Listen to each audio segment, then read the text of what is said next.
on some dark and stormy night, while the tempest blows, if someone whistles, that's mysterious Mo.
Take him off. We know you.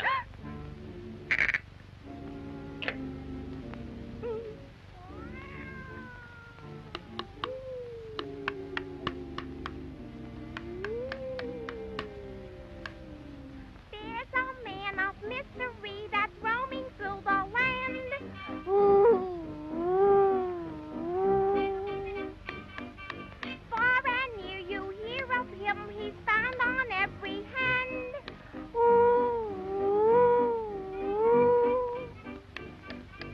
Every city, town, and village knows of him by now.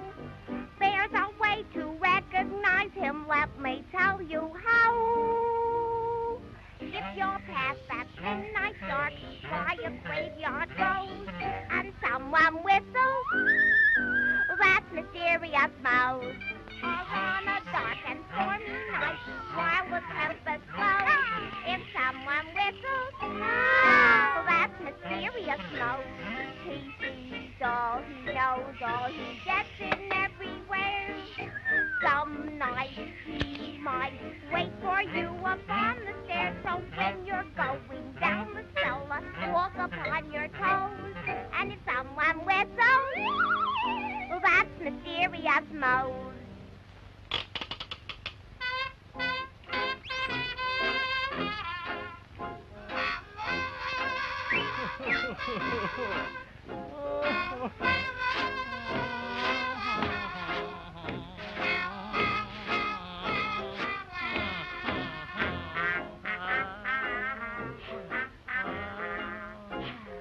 Hey, ooh, ah, ooh,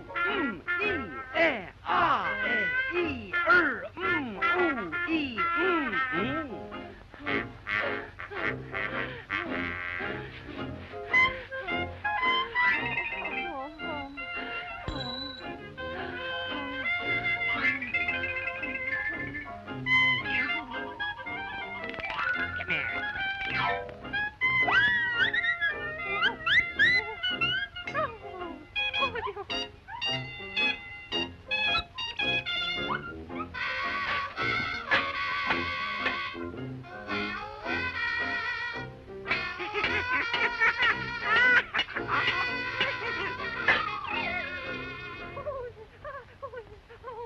Everybody's talking of me everywhere you go.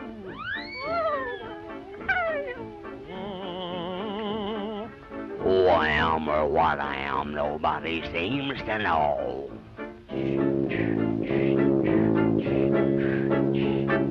In the mountains, at the seashore, anywhere at all, any time of day or night, you're apt to hear me call. Yeah, now you know, but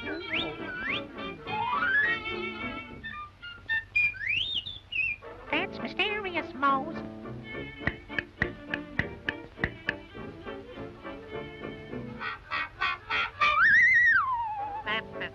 I suppose.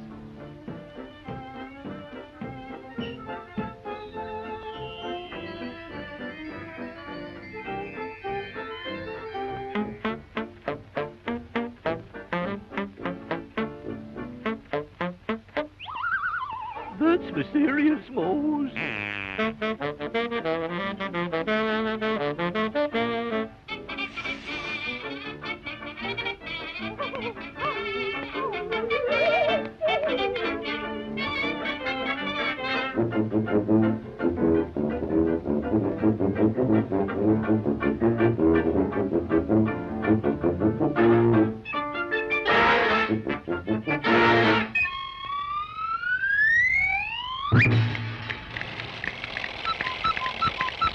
That's mysterious, Mose.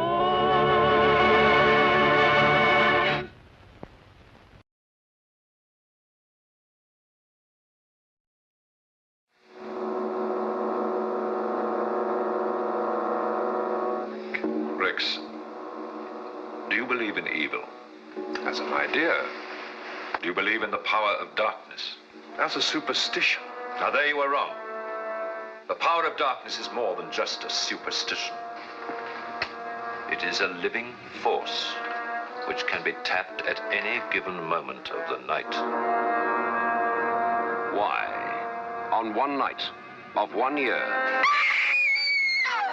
should these people live in mortal fear?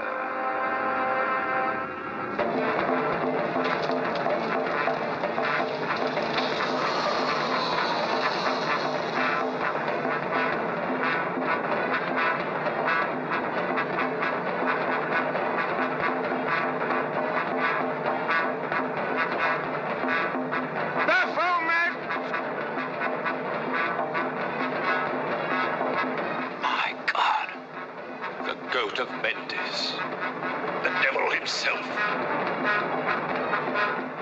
Christopher Lee as de Richelieu, who knows he must fight the devil's power to the death.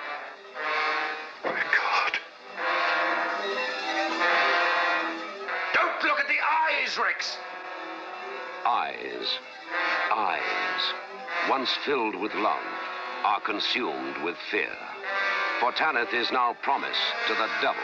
Listen carefully to what I say. This is Makata, the devil's chief disciple. Your will is leaving you, slipping away. The Devil's Bride, from bestseller author Dennis Wheatley's The Devil Rides Out, fills the screen with a special kind of visual terror. On your feet quickly! Back to back, join hands! You will hear his evil. You will feel his evil. You will see his evil.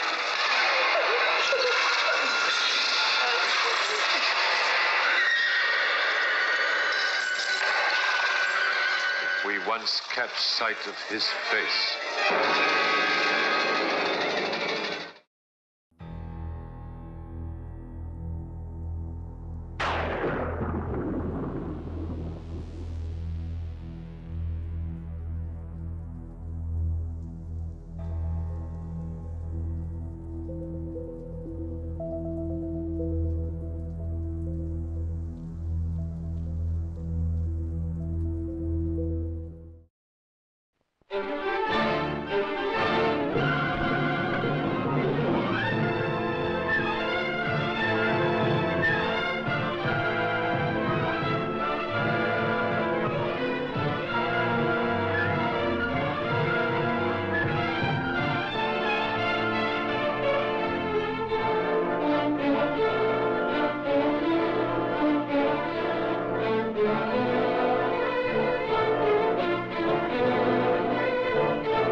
This is jungle, lush, green, alive with incredible growth, as young as day, as old as time. I, Terrell, Police Commissioner of Itnan County, which borders the Amazonas River, know it as well as any man will ever know it. Isn't it beautiful? But I have also learned that beauty can be venomous, deadly, something terrifying, something of prehistoric ages when monstrous superstitions ruled the minds of men. Something that has haunted the world for millions of years rose out of that verdant labyrinth. Let me tell you how the jungle itself took the law into its own hands. This was Van Gelder Manor, built to stand against the searing sun, built to shelter generations of Van Gelders. It also has become prey to the powers of the jungle, that terrifying strength that arose to punish a man for his crime.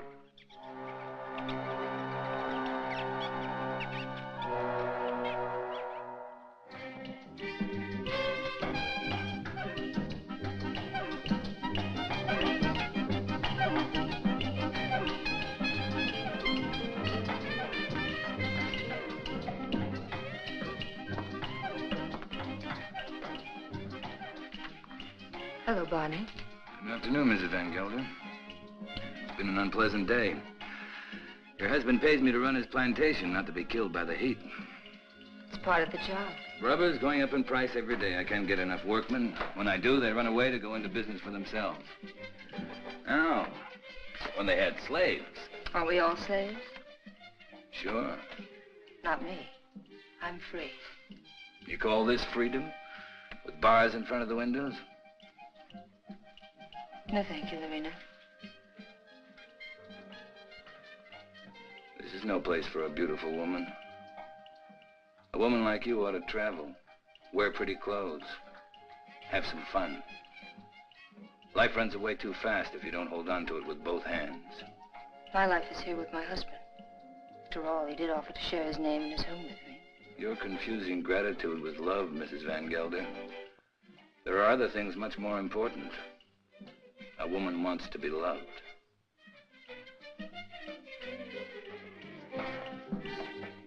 Hello, Klaus. Hello, Doctor. Nice to see you, Dina. I was looking for you, Barney. You should have been at the warehouse. The heat got me down, Mr. Van Gelder. There was an accident, Barney. A man got hurt. They always get hurt. That's the chance they take. This one died. He wouldn't have died if you'd been there. I can't be in two places at the same time. Don't fight before dinner.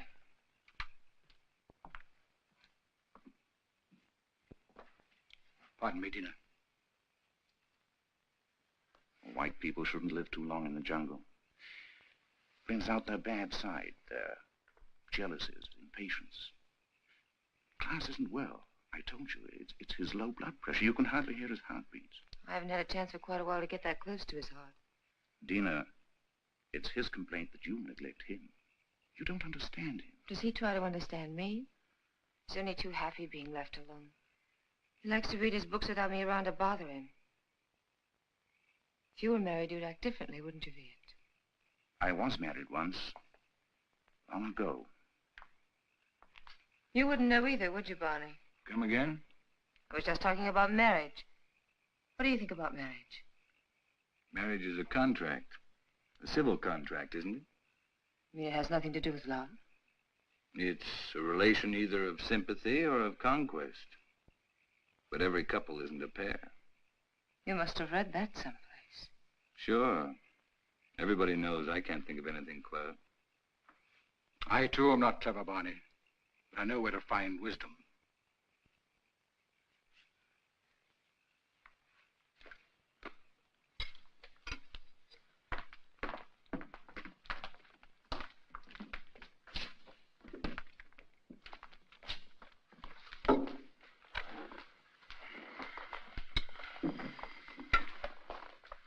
Thank you, Along.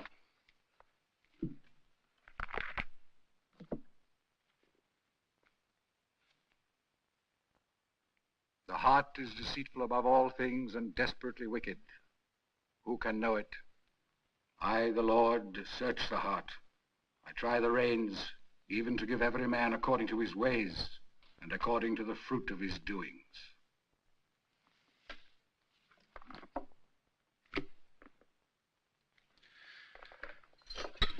We had a case of smallpox down in the harbor, class. I think it'd be wise to inoculate all your workers. You know about the complaint of that worker and his daughter? That's my own business, Mr. Van Gelder. You're living in my house. I demand that you conduct yourself accordingly. You've not done so. You can pick up your pay and leave. It's all right with me. What's the matter? What are you mad at Barney for? I don't want him here any longer. Do you mind if I have my dinner first? Excuse me, will you? Stay here. What's gotten into him? I'll find out. Did you pick a fight with Claus today? No, but I'm old enough not to be pushed around by anyone. I don't like his spies. That old woman, Al Long. 10 to 1, she gives him a report every day.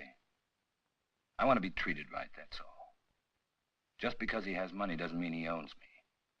Don't go away. Don't leave.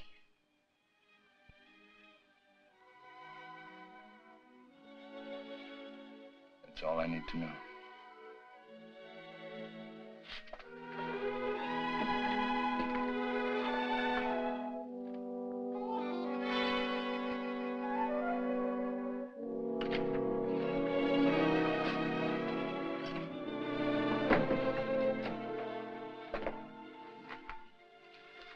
Barney, What do you want? don't go away. Talk to Van Gelder. Ask him to change his mind. You take me with you. Remember, you promised. I don't even know where I'm going. I don't care. I just want to be with you. You said you'd never leave me. Why did you say it? Because you wanted to hear it. You want to take dinner with you. Be quiet. Now leave me alone.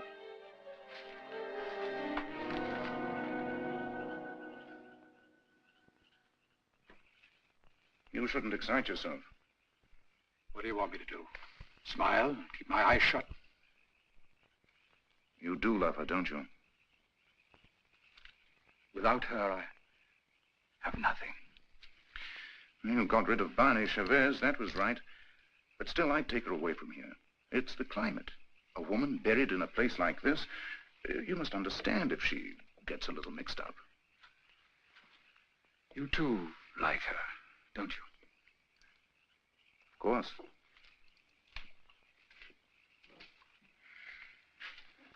She looks good to any man. That's a compliment to you. Listen to who's giving advice. My private life isn't perfect either. But then, I live alone, so nobody cares. That makes the whole difference. Barney Chavez. He's like a beast. An animal with animal instincts. I never thought, Tina, it would come to this. You better go to bed. I should, too. I don't like to see you taking so little care of yourself. But you'll be all right. Thank you, Viet. Good night. Good night.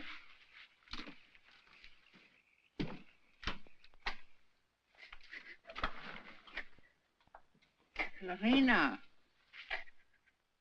Marina, what happened? Talk to me, my child. Barney, he lied to me. He doesn't love me anymore. I want you to stay with your people.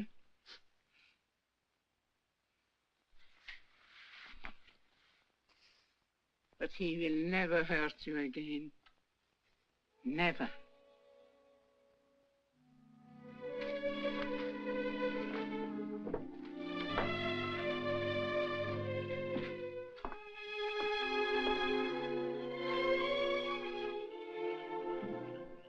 What are you doing here? Waiting. I wanted to talk to you. I don't care to listen to anything you have to say. You chose your time to talk, Van Gelder, in the presence of your wife, your doctor, and your servants. What I have to say, I wanted to say to you alone. All right. Go on. I've done a lot of good work for you. Anything else? You read from the Bible tonight, Van Gelder. But you didn't finish what you were reading. I thought I'd made myself clear. It goes on. Let them be confounded that persecute me. Bring upon them the day of evil, and destroy them with double destruction. I'm glad you remember something out of the Bible. A man sometimes gets in a spot where he has to make a big decision, Van Gelder. My decision's been made. Mine, too. You're standing in my way. And Dina's. Did she ask you to tell me that? We love each other. What are you going to do about it?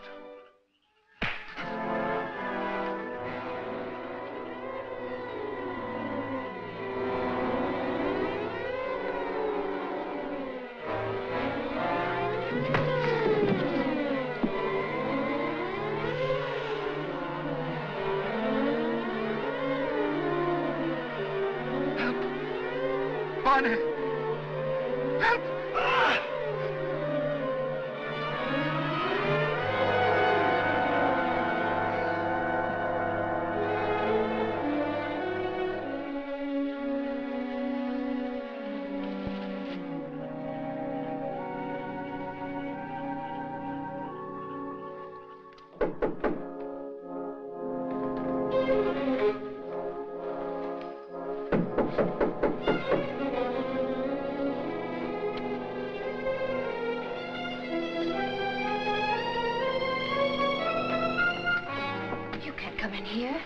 Are you insane? I want to talk to you. You've been hurt. I'm leaving in the morning. You're coming with me. Let's tell Klaus. I'm not afraid to talk to him. He can't hold you here. This isn't a prison. Where'll we go? Does it matter? I can get a job anyplace. Nobody'll hire you around here. They all know Klaus. And they stick together, you know that. The world's a lot bigger than this jungle. Bonnie, I'm afraid. You'll be happy. I promise you. You'll be happy.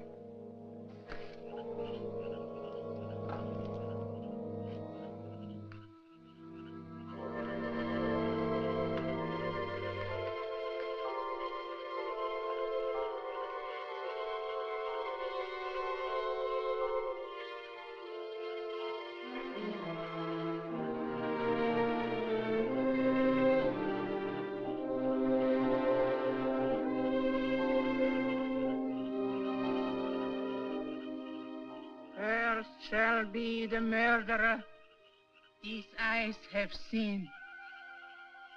Cursed shall be Barney Chavez. He shall be like an enemy that haunt in the jungle.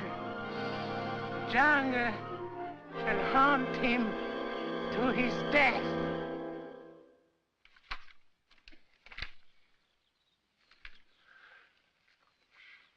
You insist, Mr. Chavez, that the last time you saw Mr. Van Gelder was in this room? You have it in writing. Yet footprints the size and shape of your own were found near the body. Are you sure that you weren't in the garden last night? Why don't you come right out with what you want to say, Commissioner? Why don't you ask me if I killed Klaus Van Gelder? You know I had a quarrel with him. You got witnesses for that, haven't you? I have, that's true.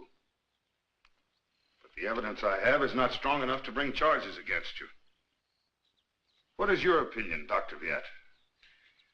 Klaus Van Gelder died from shock and suffocation caused by snake venom. He was a sick man. It may well have been that he had a fainting spell in the garden and the snake attacked him. Anyway, that's my official report. And your private opinion? My private opinion is of no value. It might have been that during a struggle, Mr. Chavez knocked Mr. Van Gelder down. The snake bit him. These reptiles often attack when frightened. The doctor just told you Van Gelder died of suffocation caused by snake poison. That is official, isn't it? You have a discoloration on your jaw. A fight, perhaps? Yes, with one of my men. What about? Why don't you stick to the point? Why don't you arrest me? I would, but for one thing. These leaves.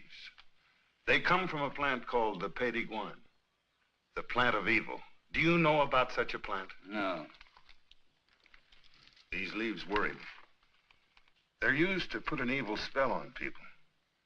Now listen, Taro, don't accuse me of using magic. I don't. Along, would you come here, please?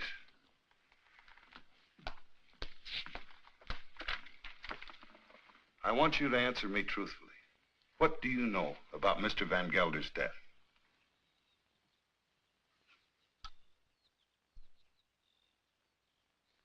He was bit by the snake.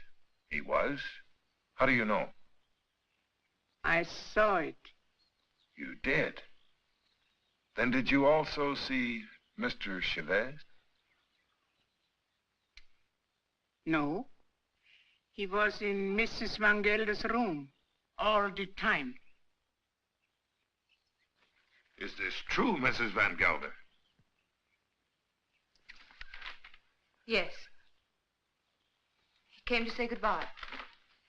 Do you know it? Well, this would seem to prove that Mr. Chavez had nothing to do with Mr. Van Gelder's death. How long? Where is the plant that these leaves came from? You know it's against the law to own such a plant. It's dangerous poison. You can't make her talk, Tara, unless she wants to. You know that. I know. I guess we'll have to search her room. Nato, take Al along to her room and search it for a Pays de Guin plant.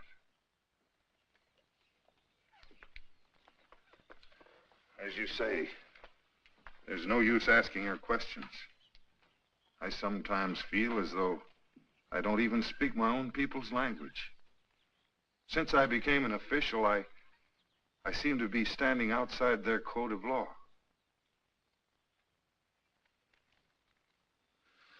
The inquest is closed.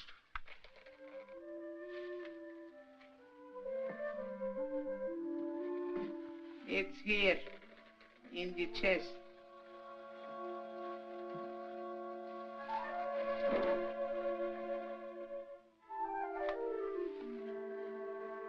Would you like to have such a plan for your own? It's against the law. It wards off sickness, keeps away the evil spirit, brings money into the house. I must destroy it, Al Long. But his power also brings evil. If you hurt it, you are cursed.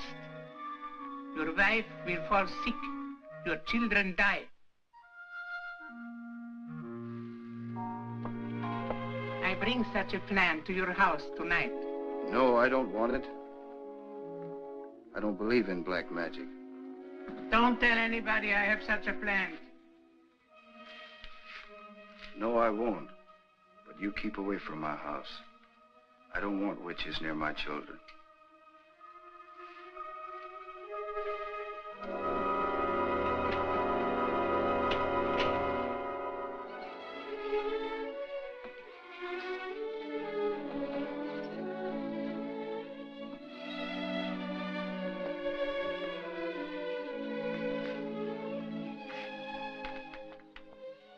Hello. Thanks. I'm glad Al Long saw it happen. I didn't want you to get involved. That was lucky, wasn't it? Don't go away. I won't. You know that.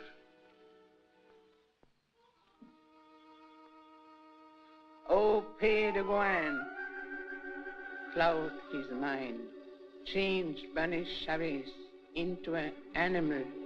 In his eyes he shall be an animal. He shall be an animal in the animal's eyes. Hello, Clara. Dr. Jett. Hello. Van Gelder. It's quite a party. Cigarette? Is this your first marriage, Mr. Chavez? My father used to say, try everything once. Once I marry, I'll stay married. I've been married for 26 years. I keep my marriage going. My wife does the rest, and believe me, we both have to work at it. Is it really true you've been a dancer? Stella's not like to ask questions. Why not, Mrs. Van Huysen? Yes, I've worked all over the world. Rio, London, Paris. Oh, I've never been to a nightclub. It must be exciting.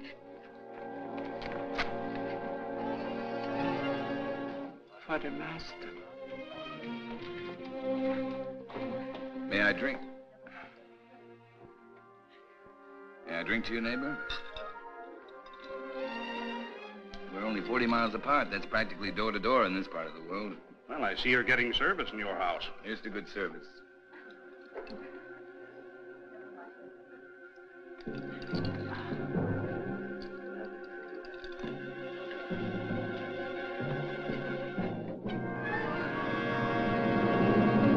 I'm very unlucky. Every time I meet an attractive man, he's either married or just going to be married. Better luck next time. Excuse me, doctor.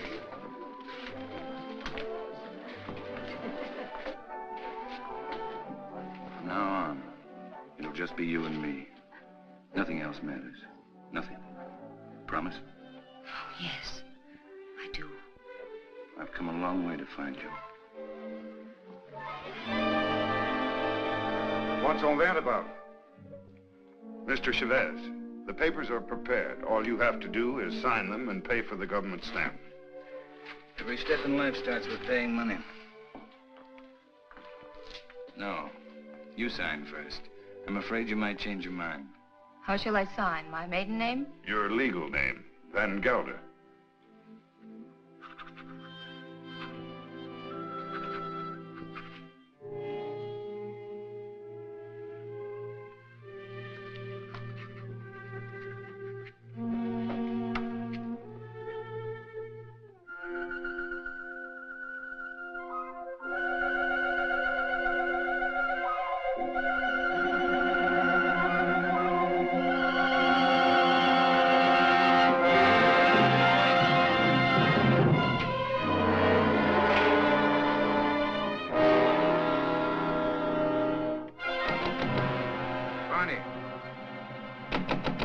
Barney, let me in.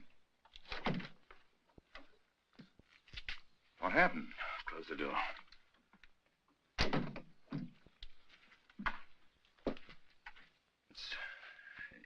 It's my hand. What's the matter with it?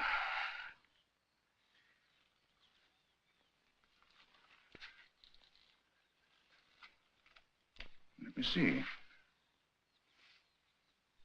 don't see anything wrong with it. It's all right. Yes, it's all right. But it hurt. Suddenly, it hurt bad. Where did it hurt? In the fingers or... I'm all right, don't worry. I'm all right. Let's go back. No, Tell him I got sick. Tell him I got a fever. Tell him anything you want.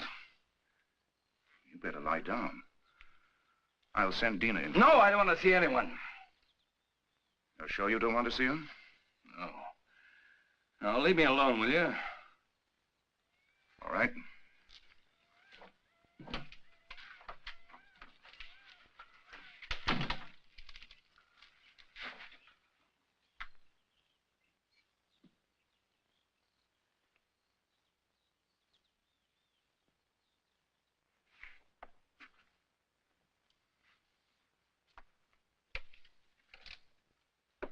Don't you like me?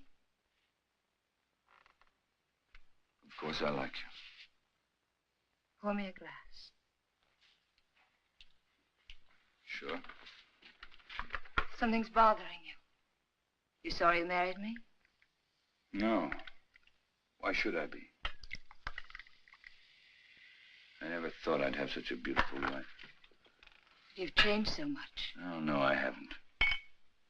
I haven't changed. Listen, Dina. Listen. What is it?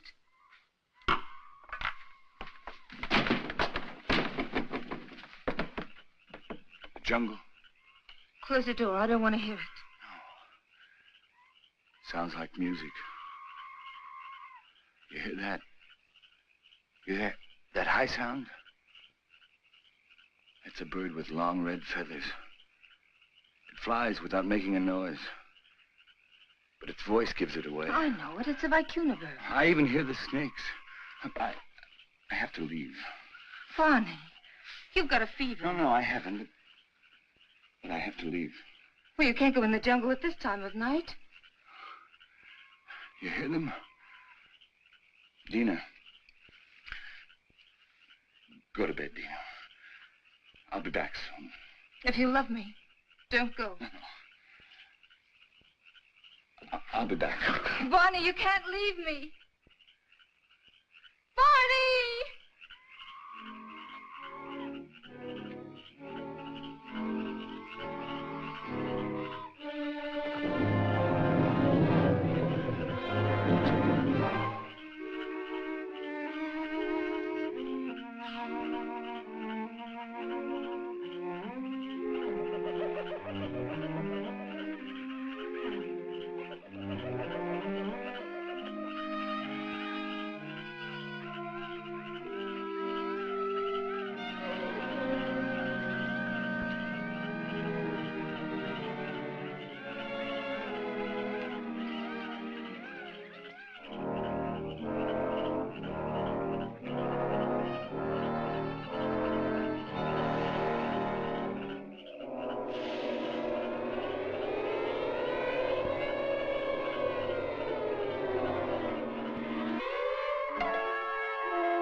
Barney, take him into the house, quickly. Oh, these are my hands. It's not my arms, it's not my eyes. It's not my face. What, Dina? I thought you'd never get here. Well, there's 100 miles away. How long's it been like this? It was since I found him in the garden. When was that? 6 hours ago. Well, he must have a fever. No, my hands, they hurt. They hurt. Yes, he complained about his hands before. But the things he says don't make sense. Things he says in his fever? Of course not. The face. Face in the water. Face. Watch out!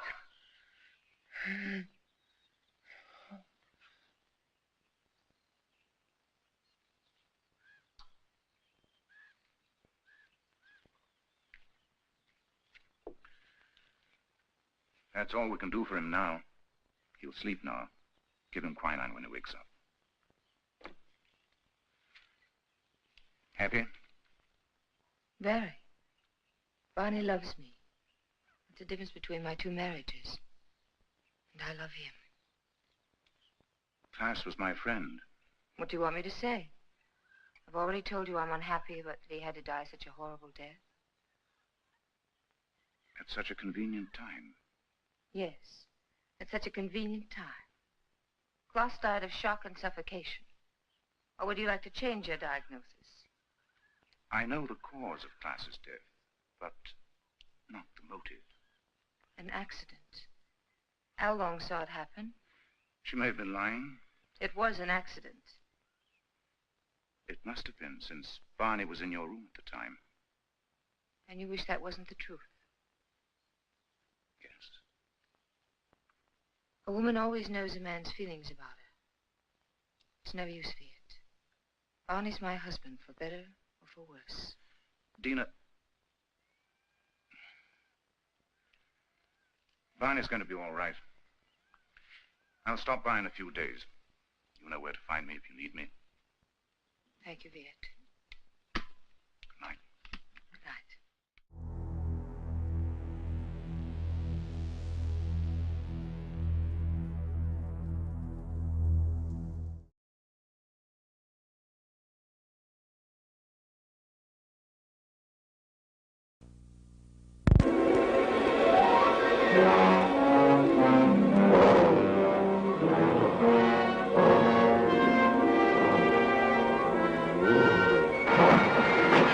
Don't ever get that close to him again. He could have killed you. On her wedding night, her husband's love brought the beast to rage Yuri.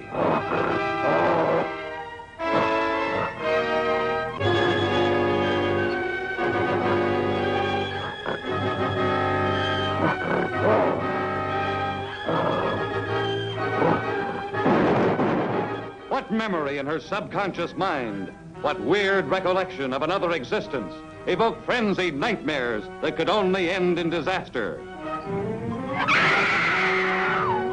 See their return to the primitive jungles of Africa and the most exciting safari of modern times.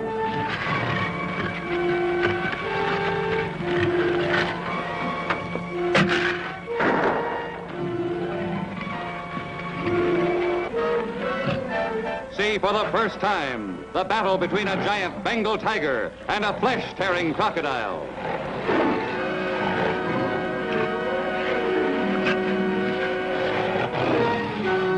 See the strange climax to one of the great horror stories of our time, The Beauty and the Brute, as a man sees his bride carried off by giant apes.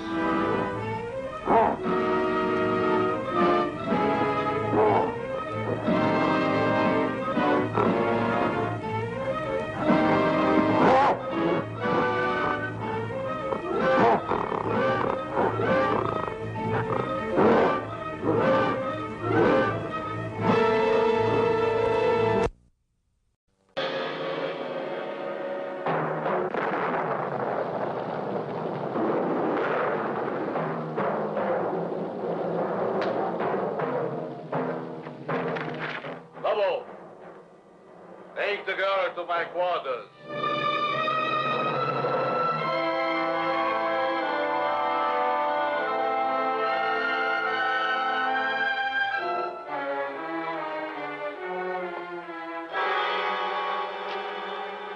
Janet's car?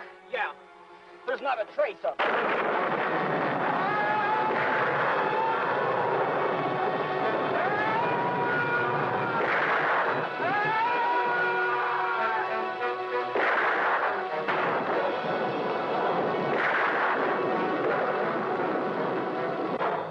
Let me loose. Did you hear me? You will be soon as big as a giant. Or, like all the others, dead.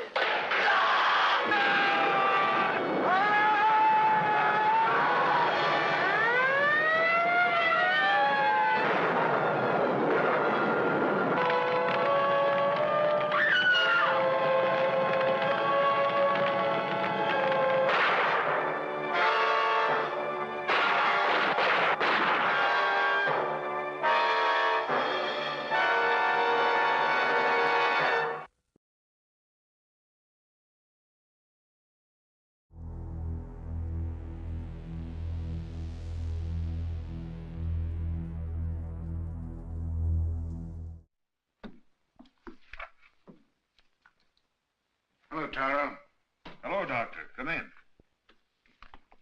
Am I interrupting important affairs of state? No. Sit down. Make yourself comfortable. Eso es todo. Sí, señor. Have you heard of this big cat that's supposed to be around? Of course. Some say it's a puma. Others a giant ape. And still others say it's the sukarat. A sukarat? It's a new kind of animal to me. That's a famous jungle demon. It tears living animals to shreds with its claws and then feeds upon them. Has been known to attack humans also. Hasn't so far, I hope. No, but I'm sure it will. You're sure? Someone will use this rumor to kill somebody. Blame it on the sukarat. It's happened before. It has? I closed the Van Gelder case today, officially. Death due to suffocation caused by snake venom. That's your report, Doctor. It's not my opinion. But of course, my opinion doesn't seem to carry much weight in this case. After all, you're only the police commissioner. Who would be interested in your opinion? You know, Doctor, I was born in this little town. I know. I sometimes regret that I went to university and then returned to this jungle with its superstitions. It only served to confuse me. You never impressed me that way, Taro. How can I help being confused? My native mind is filled with these superstitions. My legal mind was developed through books written by people without emotion. Yes, but justice must detach itself from emotion. Oh, that I realize. But I know that Barney Chavez murdered Van Gelder. I know it emotionally. I should arrest that man and charge him with murder. Why don't you? The case I have is not tight enough to get a conviction. I know that Al Long lied to protect him. But I also know that he cannot escape punishment. Why? The Sukarat. The Sukarat? The jungle demon? Taro, you're joking. You don't mean it. Barney Chavez will be brought to justice. The jungle will see to that. The longer I live here, the less I understand you people. Drop in again, Doctor. Hello? This is the commissioner. Oh, Mr. Van Huysen. On your plantation? It's killed already? Oh, this is serious. Yes, I'll be right over. Immediately. Goodbye. Senorita, mi pistola. What's all that about? 3 rubber tappers have already seen the Sukarat. They have? I told you it would be like this. And here it is. It's killed already. Next time, it might be a human. What does it look like, this mystical animal? It takes various forms. But seriously, Doctor, why don't you come along? Talk to the people that have seen it. It'll enlarge your knowledge, and we might need a man of your profession about. I wouldn't miss having a look at it for the world. If these fools hadn't trampled all over the place like a herd of elephants, we would have found footprints. Neck's been broken, teeth marks, hide's been torn to shreds. You, come over here. Did you see this animal? Yes, I have seen the animal. Was it the jaguar? No. No, Doctor. It was huge and red. Red? Yes. It has a head like a man and teeth like an alligator. What did I tell you, Doctor? The Sukarat. That it was. My wife saw it too. For a couple of nights, it was sneaking around our hut. It walks in his hind legs. Like a man? No. Like a beast that walks like a man. Oh, that terrible voice. Not only I have heard it. My friends here have heard it too. Well, there's only one thing to do. Set traps and see if we can catch the beast. We have put many traps, all along the clearing and in the jungle. Well, what did you use for bait? Young goats. Well, if you catch the Sukarat, just call me. I'll sell it to the circus and make a fortune.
it's me. Here.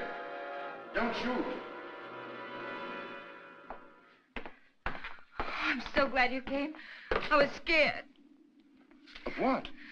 I don't know. Somebody was here. Tell me who. I don't know. I don't know. What did you shoot at? I don't know. Easy, Taro, easy.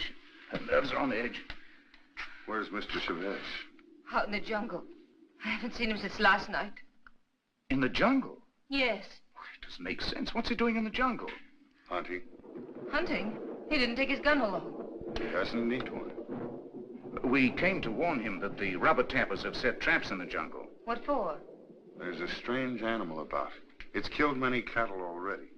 What kind of a beast? It's an unusual animal. It walks on its hind legs. Don't forget. Warn Mr. Chavez to be careful of traps when he goes in the jungle. Come, come, Taro. Next thing you're going to say is that Ban is the jungle demon, the Sukarath. The Sukarath is only a symbol. What are you talking about? You better take Barney away from here. And what if he doesn't want to go? He'll go if I ask him. But I wish I knew what he was doing out there. Mrs. Chavez, the next time he goes into the jungle, why don't you accompany him and find out? But if you should, be sure and go well armed.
In here.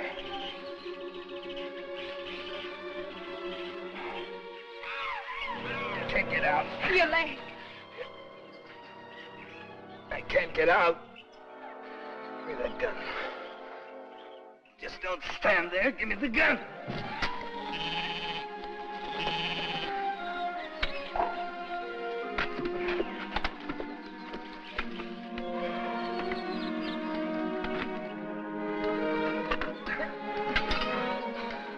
Stay here. I'll get help. No. You're hurt. Let me cut off your boot. Here. Hold on to you.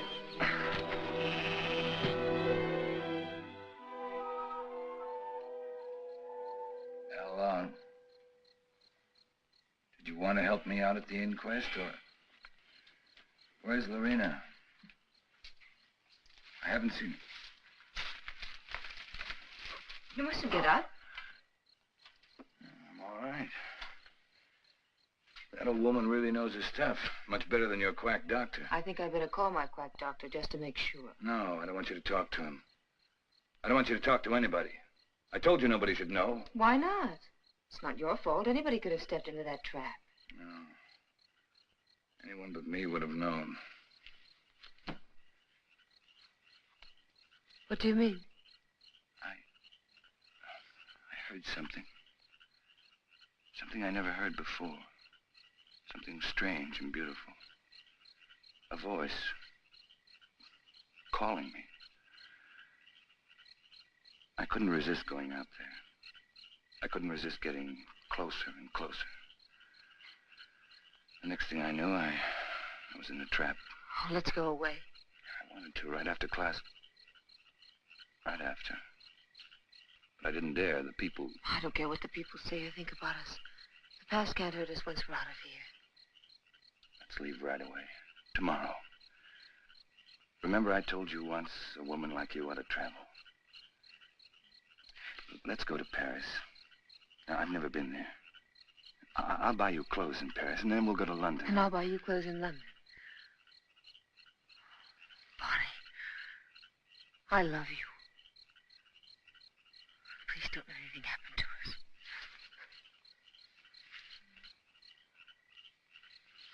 Darling. What is it? It's nothing, only... Yeah, come here.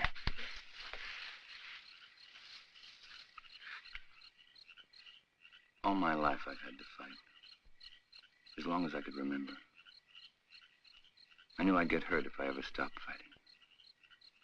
But with you in my arms... As long as you hold me. As long as we're together. I know. I love you, Dina. For the first time in my life, I'm not afraid of saying it. To you, or to myself. I love you.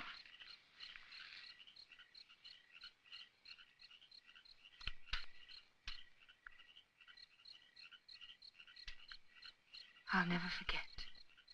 Never. I'll never give you the chance. I'll always be there reminding you. Always. Always.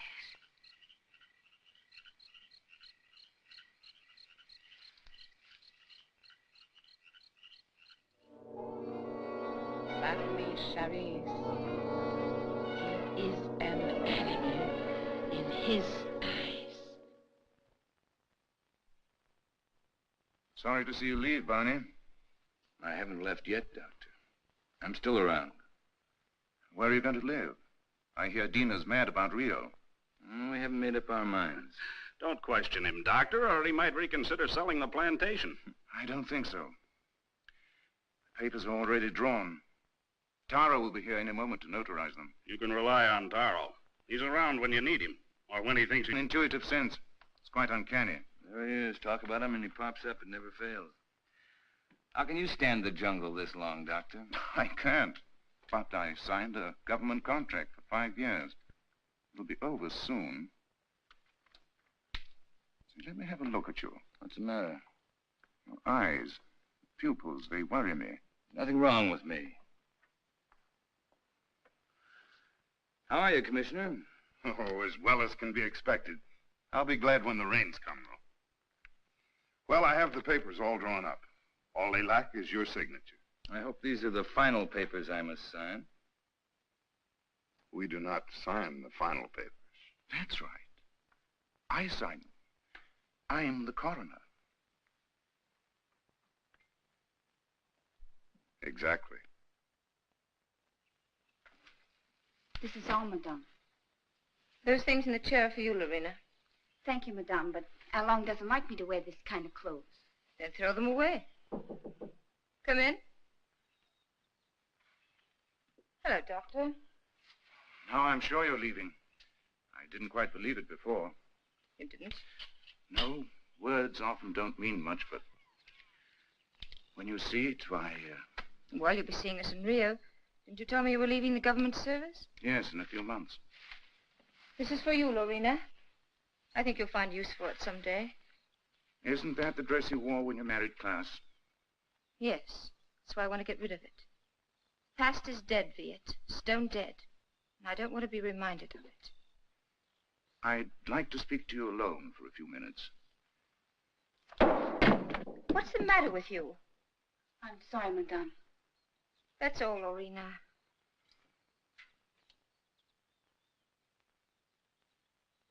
What's wrong? You look serious. I'm worried. About me? No.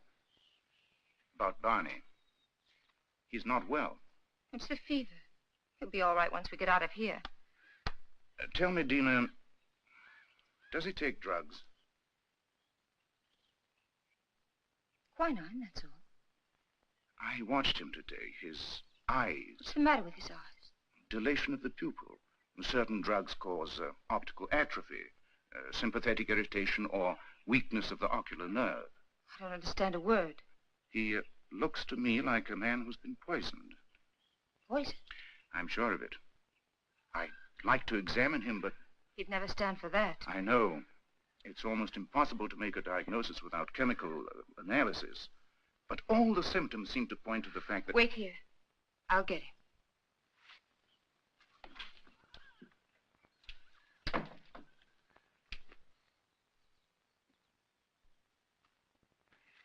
Here I am with $100,000 in cash in my pocket, waiting for a man to pick it up.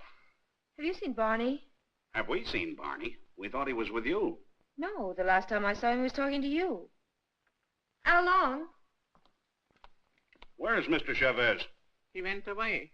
Went away? I saw him crossing the garden for the jungle. Well, he should be back soon. Tina.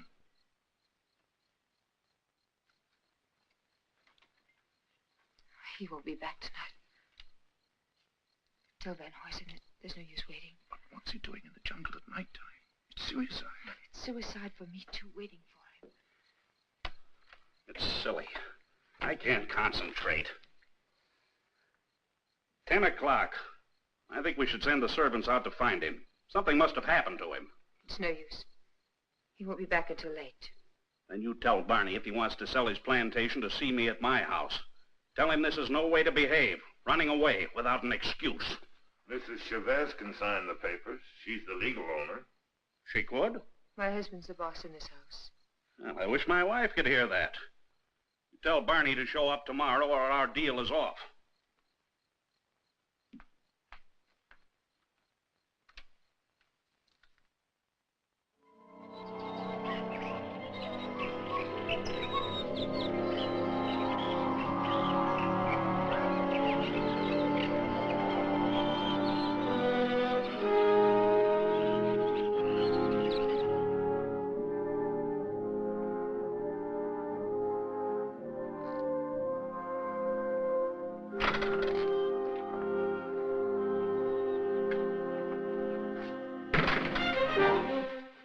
Glad they left. They left day before yesterday. I've changed my mind. I'm not going to sell the plantation. I like it here. Barney. No use arguing. My mind's made up. I won't stay here. If you want to leave, I won't hold you. Barney, you've been poisoned. Be sure of it. Poisoned? He's been lying to you. Oh, don't tell me different. I've had my eyes open. Why should he? He's in love with you.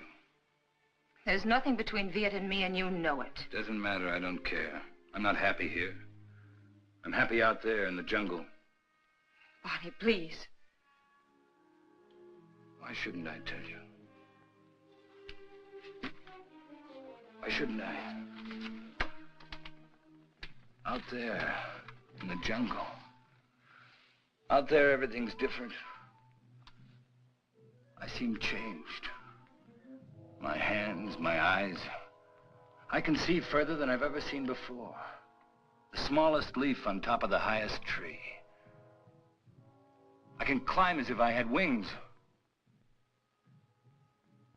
I can smell 1,000 smells. Flowers, plants, the animals. I'm strong and powerful.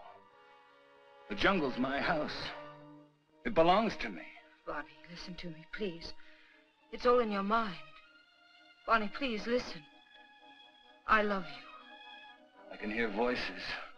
Voices miles away. The animals talk to me, and I understand them. I understand them. They're afraid of me. Afraid of me. Yes, I know. Barney, go to sleep. You're tired. Tired?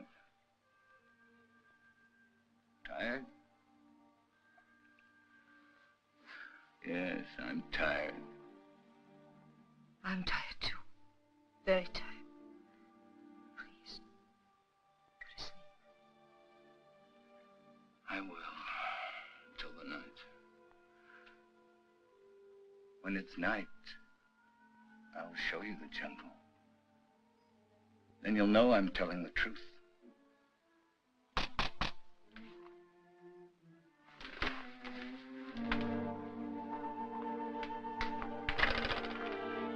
What do you want? We cannot go on working for you. Why not? It isn't safe. There's an animal around. We are afraid. We almost caught it in a trap, but it got away. Now none of my men will go to the jungle anymore, as long as it is alive. What does it look like? It... We don't know. We just came to get our pay. We're going to move away from here to Edward, some else place. Sure. You can have your pay. I won't stop you. Yours, 2 weeks' pay. That's all. Okay. Your hands. What's the matter with my hands? It looks like dry blood.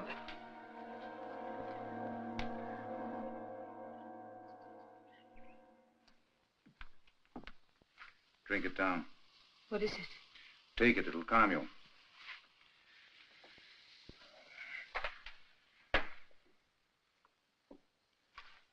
I'd be frightened if I weren't so unhappy. He thinks he's a jungle animal. What kind of animal? He says he can kill. He was rational up until a few days ago.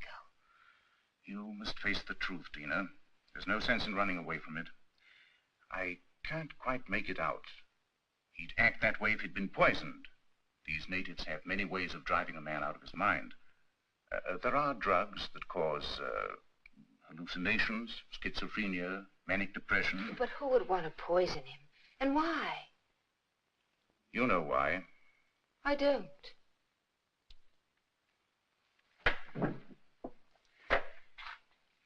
Taro thinks that Barney murdered Klaas. Viet. He's convinced of it. And you? I'm certain. Barney killed Klaas, and it was no accident. It was premeditated murder. You don't want to see it because you're in love with him. I am in love with him. He has to be put away. He's dangerous. It might be his conscience that's driving him out of his mind. He likes the jungle. Believing that he's an animal, he thinks he has the right to kill. Sooner or later, he'll turn against you. I'm not afraid. But don't you understand? As long as you are alive, you'll remind him of his crime. I told you. I'm not afraid. It's my duty as a doctor to have him placed behind bars. Your duty or your desire? You want to get rid of Barney. You're in love with me, aren't you, Viet? Yes. Since the first day Klaas brought you to his house. I'm sorry. Don't you understand that I can't live without Barney? We belong together. He's my husband. For better or for worse.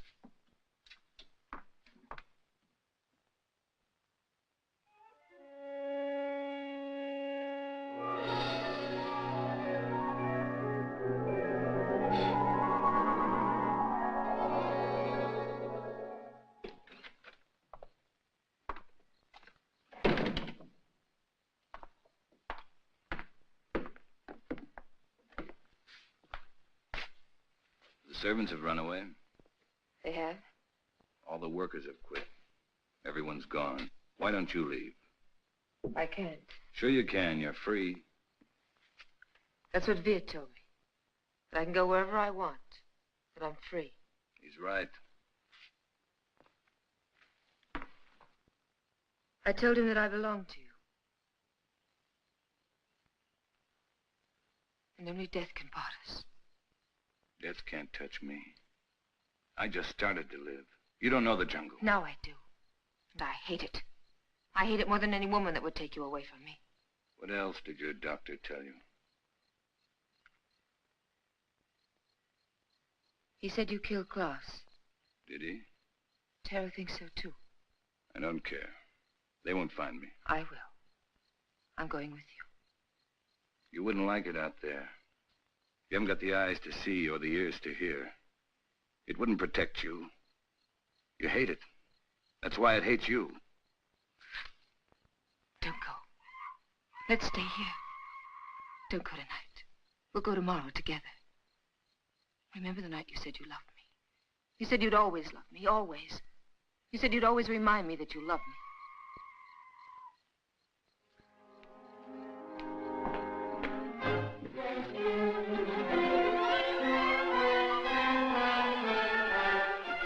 Barney!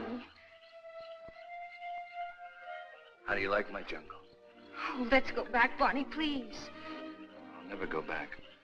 Never. Stop.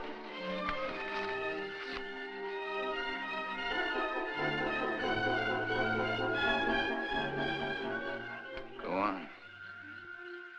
Why don't you shoot? You can't miss. But you won't make me go back. You and I don't belong together anymore.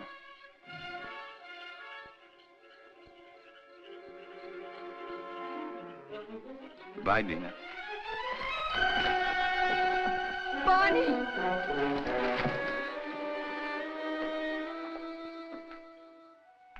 Dina, where are you? Dina! How long? Lorena! There's not a soul around. Servants must have gone too. I expected that as soon as I found this. What is it? It's the Pays de Gouin plant. Al Long had it all the time. It's the poison she used on Barney Chavez. She wanted to take the law in her own hands. Dina must have followed Barney into the jungle. Right. Well, how can we find them at nighttime? I know my jungle, Doctor. Out there, my senses are those of an animal. Come.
Come here.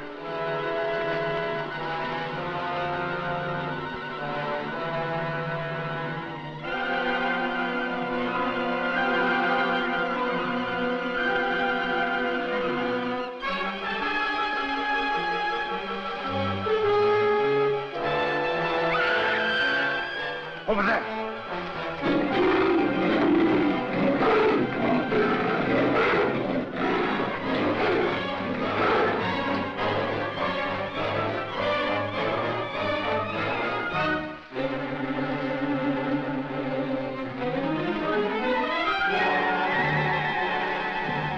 Get in there.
Like something that has been haunting the world for millions of years, the jungle has risen to punish Pawnee Chavez for his crime.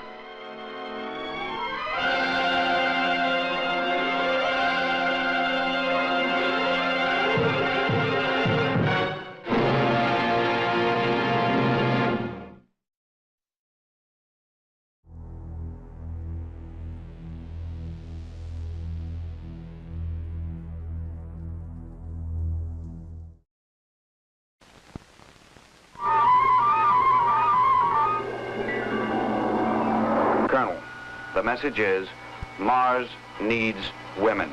These were the words that startled the world. This was the reason for an invasion that shocked the Earth. Martians, beings from outer space, with one prime objective. Women, Earth women, to help repopulate their dying planet, to bring new blood to an ancient civilization. Beauty and the Beasts. Only the beasts were men. Martian men. Every woman checked and double-checked. Only the most perfect, the most beautiful. Is Earth to be ravished because Mars needs women?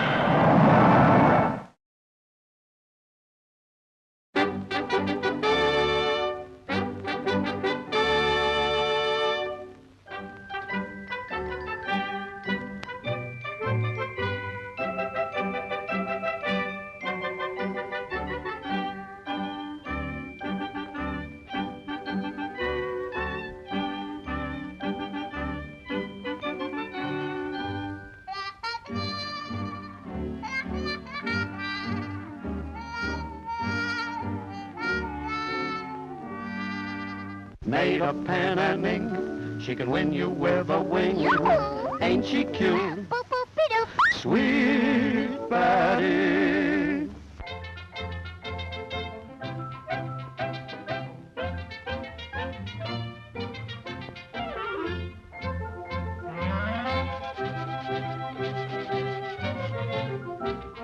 Magic mirror in my hand, who's the fairest in the land?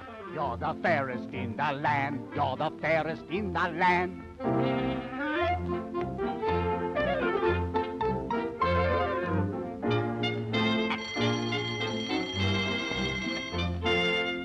I want to see my stepmama, stepmama, stepmama. I want to see my stepmama. Our stepmama, the queen.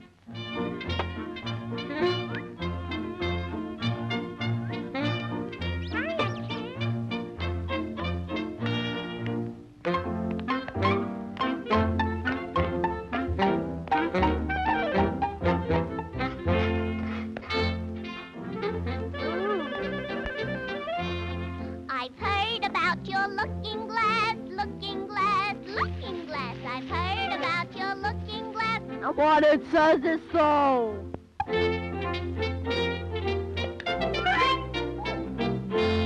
Magic mirror in my hand, who's the fairest in the land? You're the fairest in the land. You're the fairest in the land.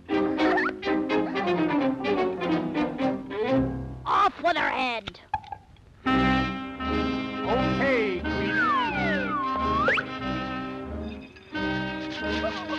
What a shame. Poor Betty. Always in the way. I can never play. My own mama would never say I'm always in the way.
If I were you, I'd hide my face.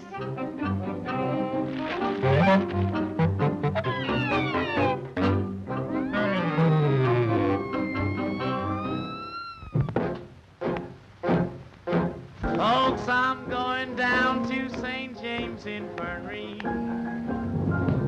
See my baby there, she's stressed out on a long white table. She's so sweet, so cold, so fair. Let her go, oh bless her. Wherever she may be, she will search this wide world over, but she'll never find another sweet man like me. Now when I die, bury me in my straight-leg breeches, put on a box-back coat and a Stetson hat, put a $20 gold piece on my watch chain so you can let all the boys know I died standing pat. Then give me 6 crap-shooting pallbearers. Let a chorus girl sing me a song. Put a red hot jazz band at the top of my head so we can raise hallelujah as we go along. Folks, now that you have heard my story, say, boy, hand me over another shot of that booze. If anyone should ask you, tell them I got those St. James Infirmary blues.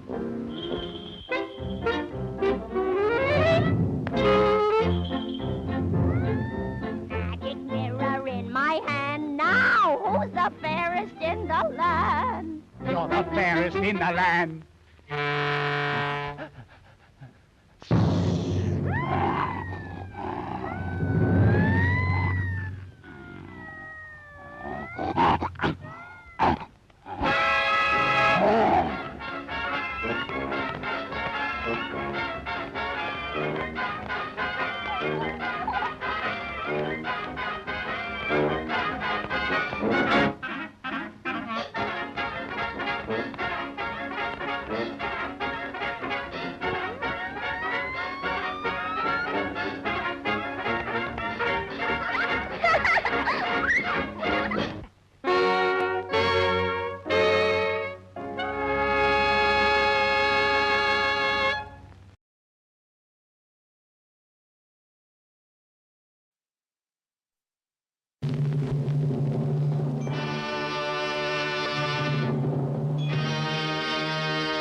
Incidentally, where are your menfolk?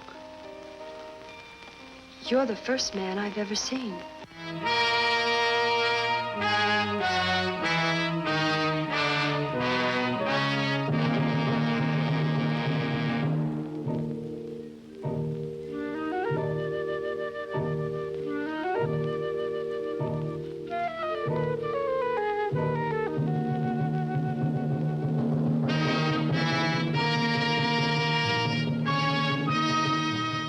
Let go, Kip.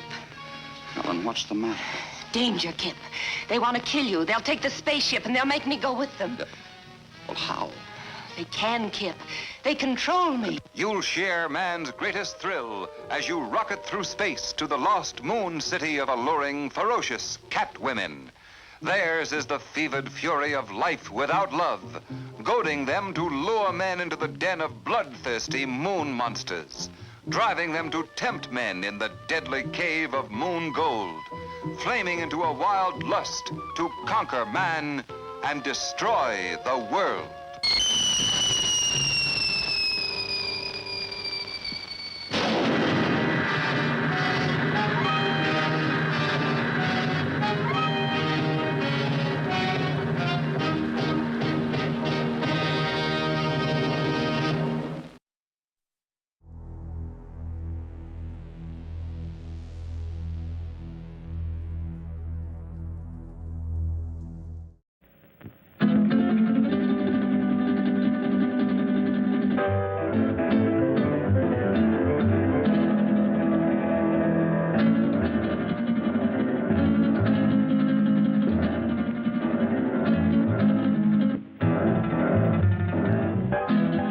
ever been by a girl like this?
Assurance of this race of puny bipeds with overblown egos. The creature who calls himself man. He believes he owns the earth, and every living thing on it exists only for his benefit. Yet how foolish he is. Consider, even the lowly insect that man trods underfoot outweighs humanity several times, and outnumbers him by countless billions. In the continuing war for survival between man and the hexapods, only an utter fool would bet against the insect. Let a man or woman venture from the well-beaten path of civilization, let him cross the threshold of the limited intellect, and he encounters amazing, wondrous things, the unknown and terrible. If he escapes these weird adventures with his life, he will usually find he left his reason behind him. Perhaps that is what happened to these two souls, lost in the great Mexican desert. But then, ask yourself, why would anyone trod from the usually well-traveled roads of this modern age, from the luxury of an air-conditioned automobile? It's difficult for our modern world of statistics and electronics to accept miracles. But you could almost call this a miracle, a genuine miracle. Out of hundreds and thousands of square miles of heat and seared wasteland, where the vultures wait for the other vultures to die, an American oil surveyor has chosen to explore this particular terrible corner of the earth, the Muerto Desert, the desert of death. This surveyor can hardly credit his eyes. Perhaps they're only elusive images produced by roasting the optic nerves. But if they do exist, if they are living things from somewhere, one fact is certain. Miracle or not, they will not be living things for long. The Muerto Desert, true to its name, will soon convert them into dead things.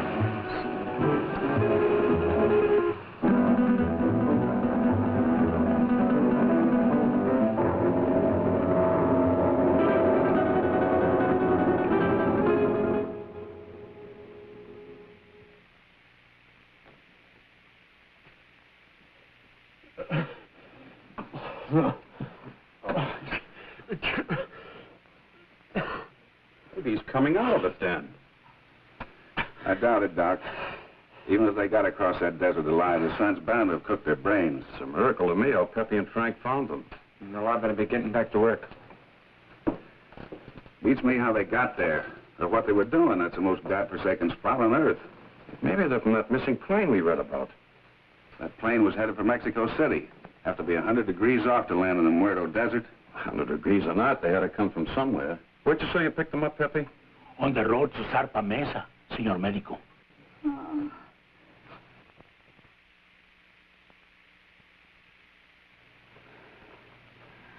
Pretty girl under all that sunburn. She was almost completely dehydrated. I don't know what kept them alive. You're all right. You're safe. You're in an oil company office. Sure? She's in about the same shape you are. She hasn't come out of it yet, but I think you're both going to be all right. Here, try to take this.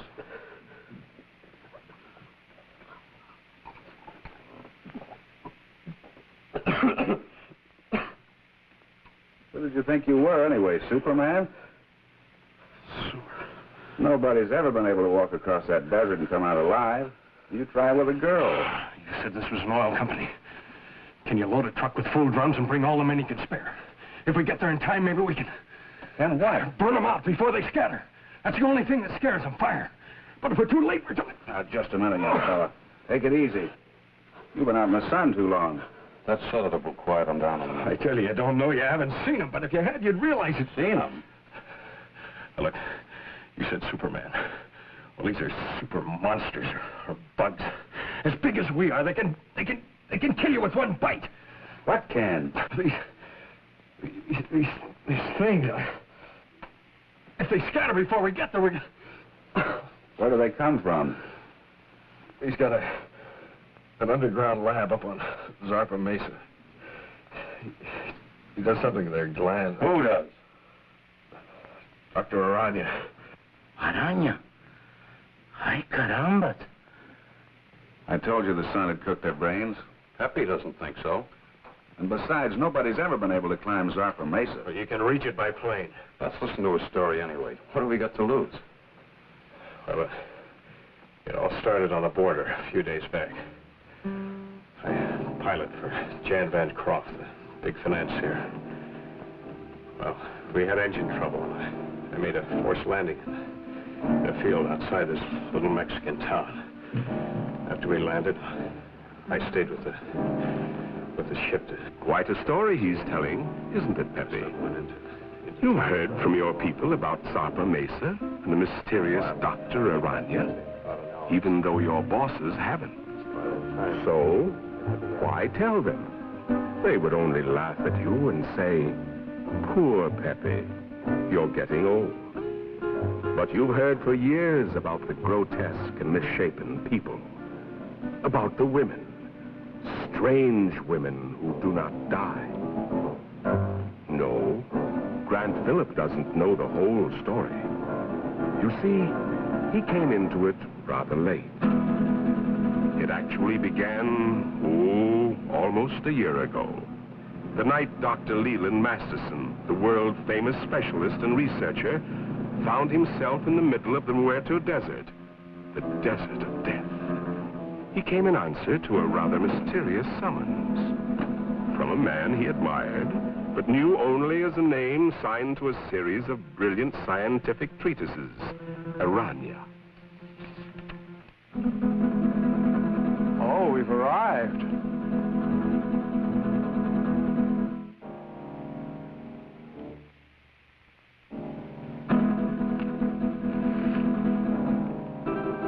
Your eyes must be playing tricks on you in this light. Is that what you think, Masterson? What was it you thought you saw?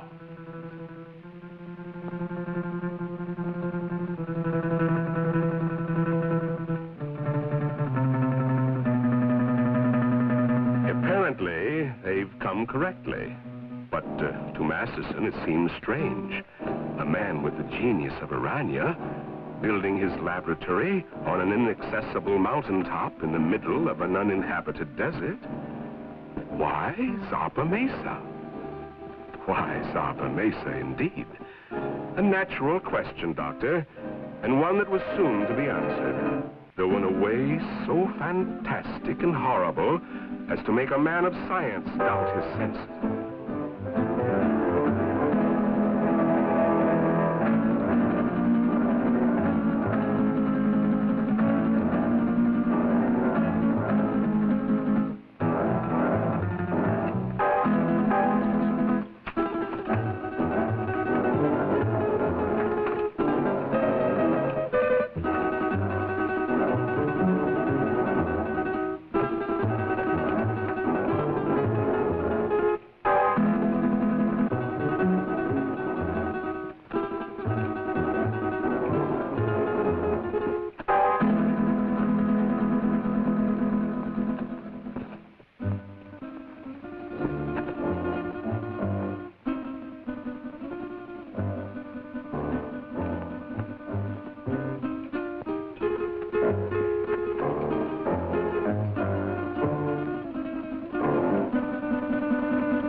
How do you do? My name is Masterson, Dr. Leland Masterson. I believe Dr. Aranya is expecting me.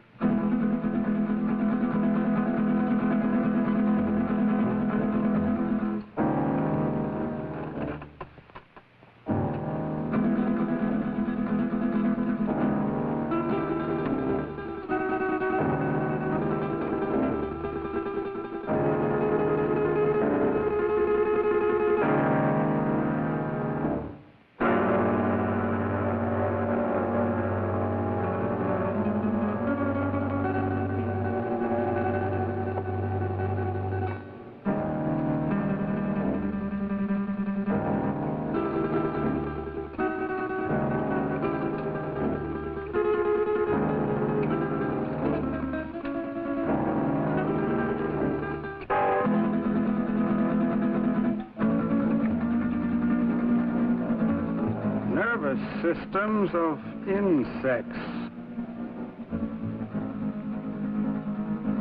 Dr. Masterson? Dr. Aranya?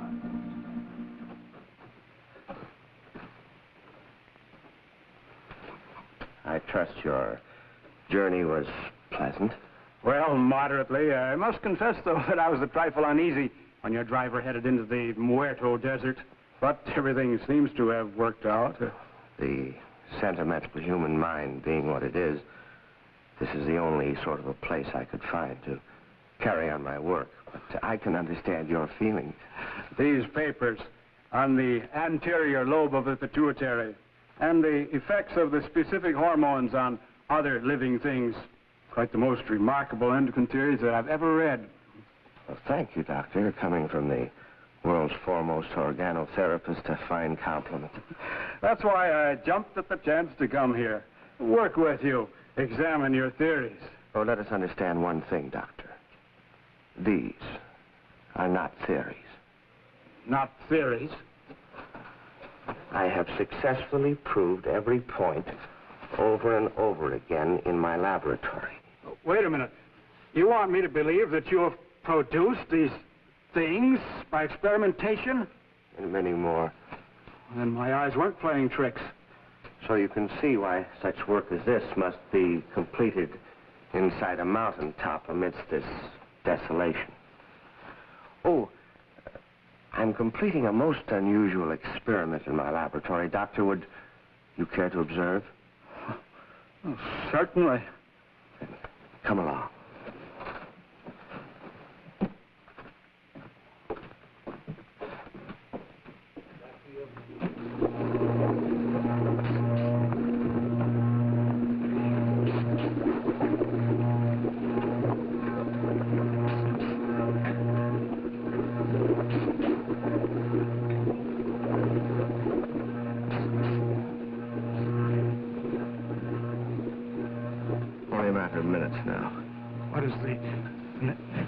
Of this. Well, requires some clarification, Doctor. As you know, I have isolated the growth hormone of the anterior pituitary, the specific substance which controls the growth pattern of human beings. Yes, it was the subject of one of your papers. Yes, and with this accomplished, I said to myself, what would the effect be of this hormone or a complete human pituitary being transferred body of another creature? I began a series of experiments. Moderate success among the lesser animals, a complete failure among birds. And then, experimenting one day upon the hexapods, I came upon the Theraphysidia family. A tarantula? Exactly. The tarantulas began to yield amazing results. They grew as large as human beings. Began developing new reasoning powers. And I found I had the telepathic power to communicate with them. And then I reversed the process, transplanted the control substance of the insect back into the human body.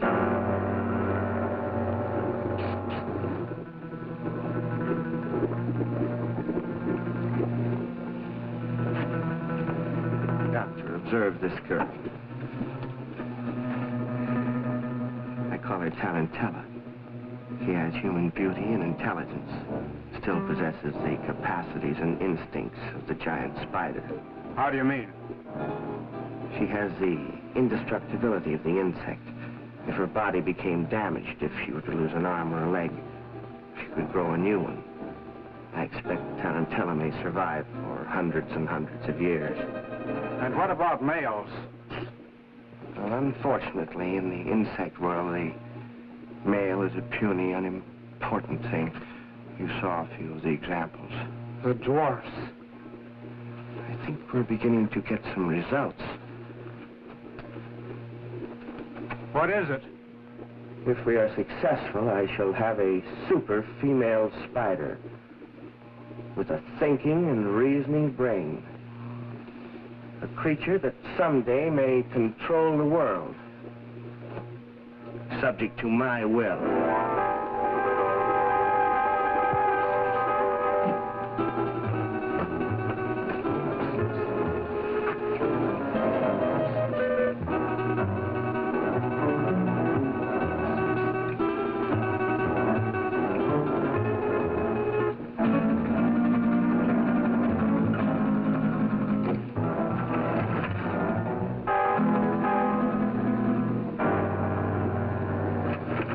Convinced now, Doctor?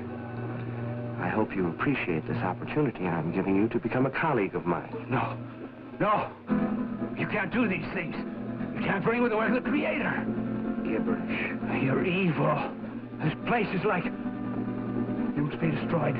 You and all foul things that you've made. You made a choice, Doctor. A very poor choice. Of course, you know I cannot let you leave this place. Some way, somehow, I'll find a way to put an end to your ghastly experiments.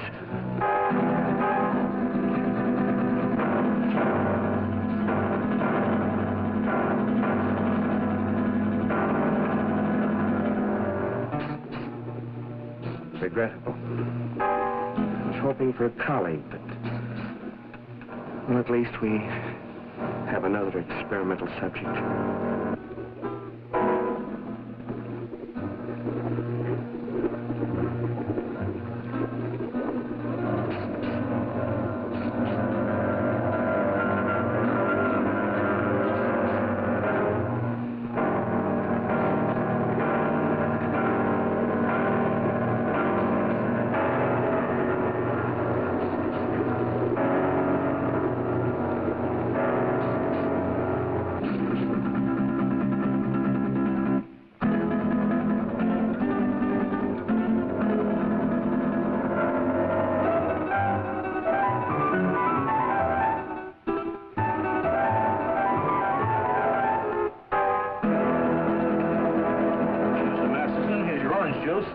Mr. Masterson.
Drink, please.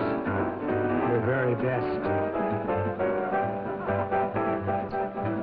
Scotch. It will do.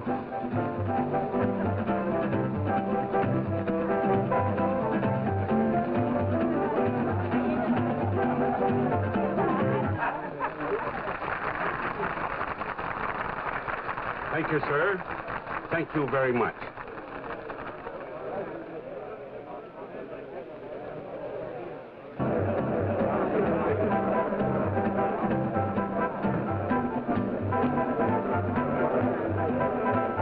What a dump.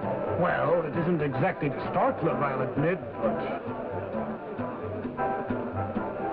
Senora, the best people in the house. Fuera. Vaya.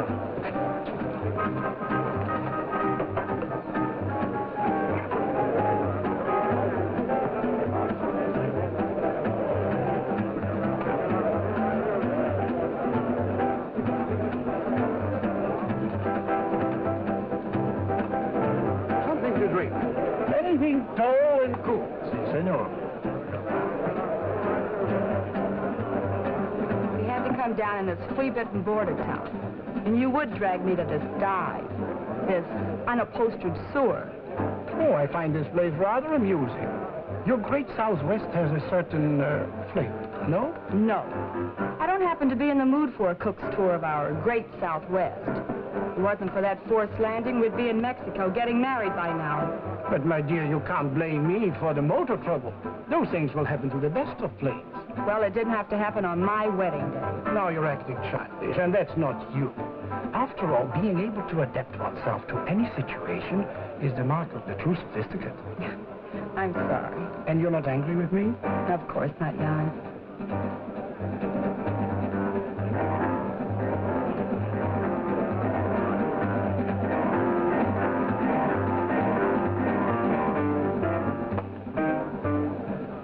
Leland J. Masterson is the name. May I? I beg your pardon? May I say you are beautiful, my dear? Very beautiful. And good.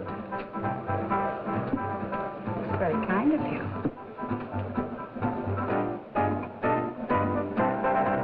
Yes, Wu, the plane is ready, huh? Not for some time. The pilot is having considerable trouble. Spend a small fortune for a plane. Hire the best pilot I can get. And what happens? Well, Wu, what are you waiting for? Get back to the plane. Yes, master.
certainly good to see you. I've been looking for you for 2 days. I'm sorry, but I felt like a little trip. We missed you, sir.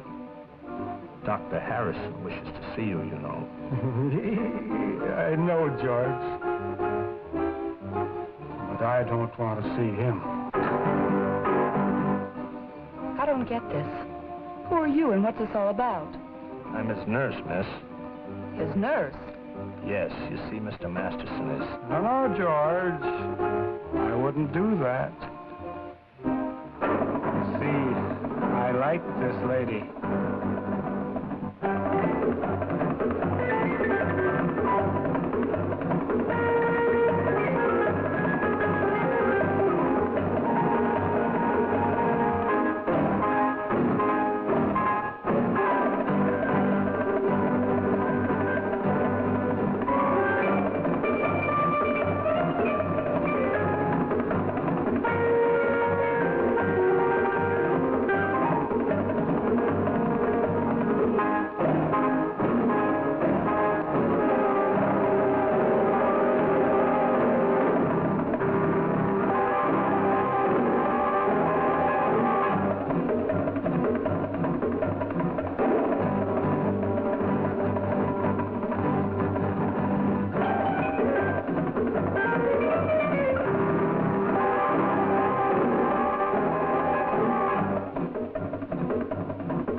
Like her?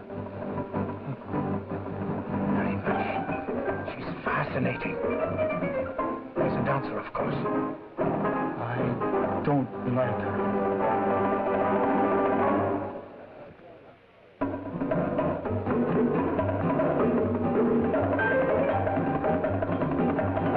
Woman is evil. Tell me, what's wrong? Not now, ma'am. Don't talk.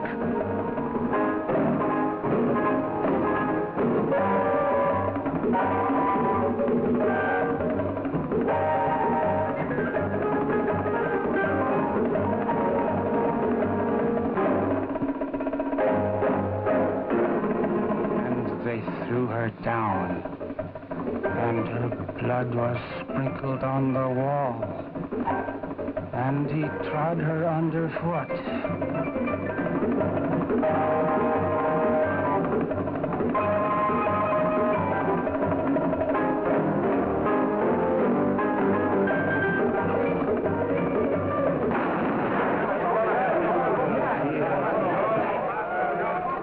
Give me that gun, Mr. Masterson. Please, give me that gun. Come on, let's get out of here. Stop, everybody. Listen, this man's an insane killer. He's local. He'll kill all of us before you can reach him. Thank you, George. Well spoken. I only did what had to be done.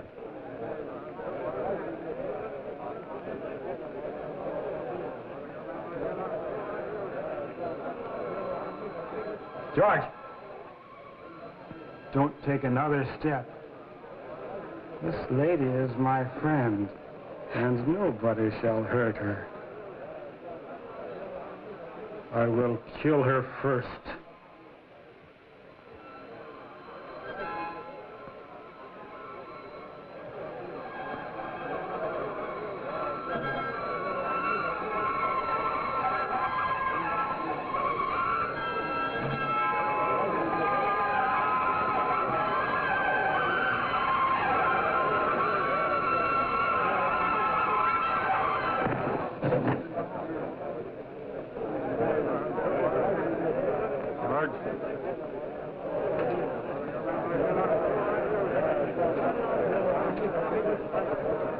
Let's go home. Don't be afraid. I won't let them hurt you.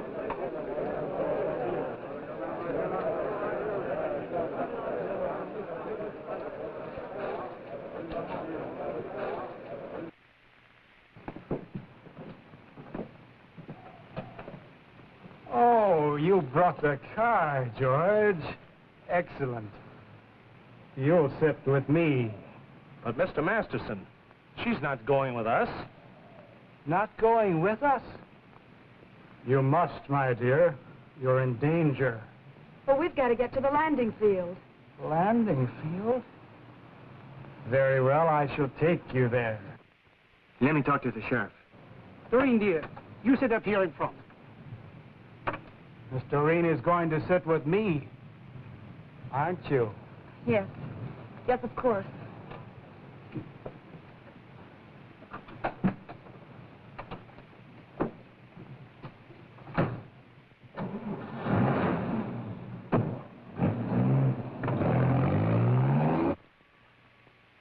There's a dead woman lying right here on the floor. That's right, Sheriff. He shot her dead. No, she's right where she fell. Nobody touched a thing. We...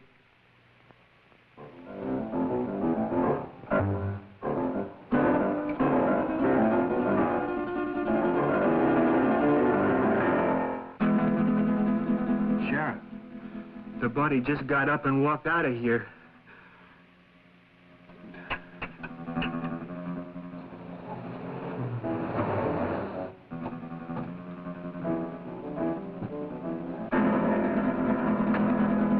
My dear. At last. And Phillips seems to be ready for the takeoff. All set to go, Phillips? Sorry, sir, but one of the engines still acting up. Whatever it is, I can't find the bug. It's probably nothing serious. Can't we take off anyway? No, sir. I can't take that chance. You're the captain. How much longer do you think... My dear young man, I want to fly. You want to... I've always wanted to fly. And now I will. Sorry, sir, but I'm the one who decides whether we fly or not. I command, and thou shalt obey. Is he kidding? He ain't kidding, mister. You'd better do as he says. We fly. Now. You go first. Listen, the police! At last! Don't be afraid. I won't let them harm you. Get in, quick.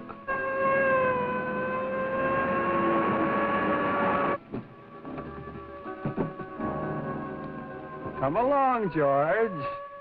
Now we will all fly.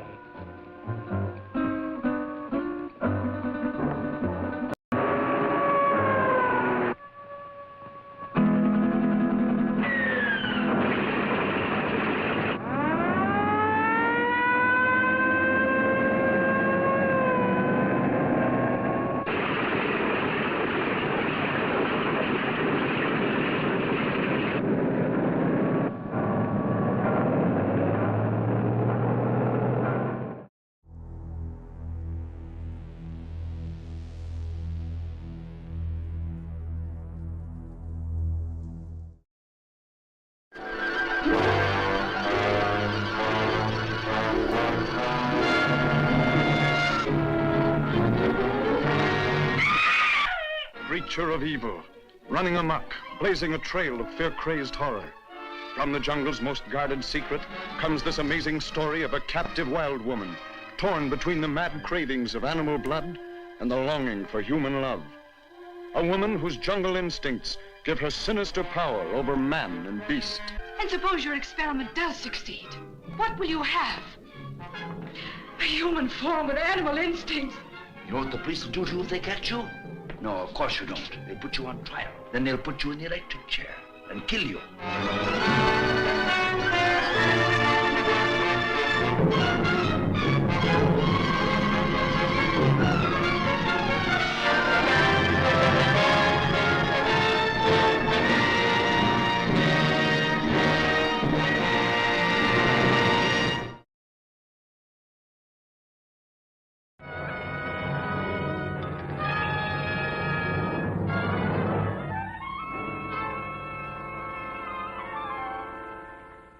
Supposing a more powerful form of royal jelly could be obtained.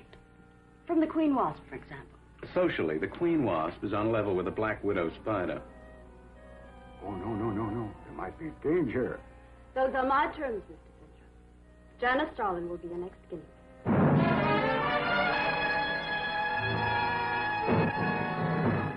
A woman of fantastic desires, sponsoring a scientist with fantastic theories, and demanding fantastic results. How old do I look? Tell me. How old? 23.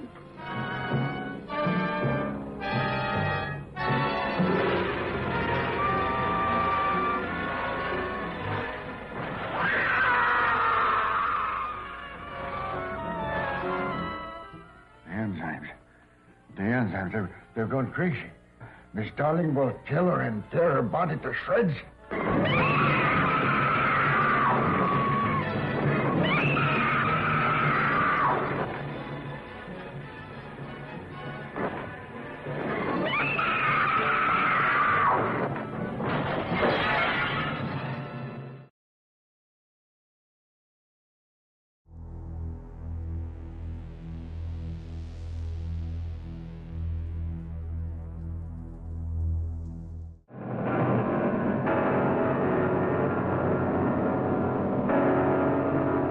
She's on course. How long do you think it will take us, Phillips? If everything goes all right, about an hour and a half. It's wonderful up here. So close to heaven.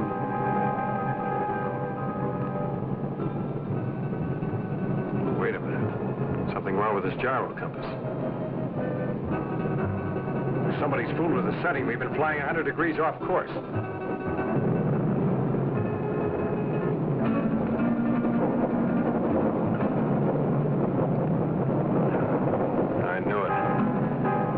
Engine's acting up already. Is it bad, Jan? Do we have to go down again? How should I know? Just stay calm, please. Nothing seriously wrong so far.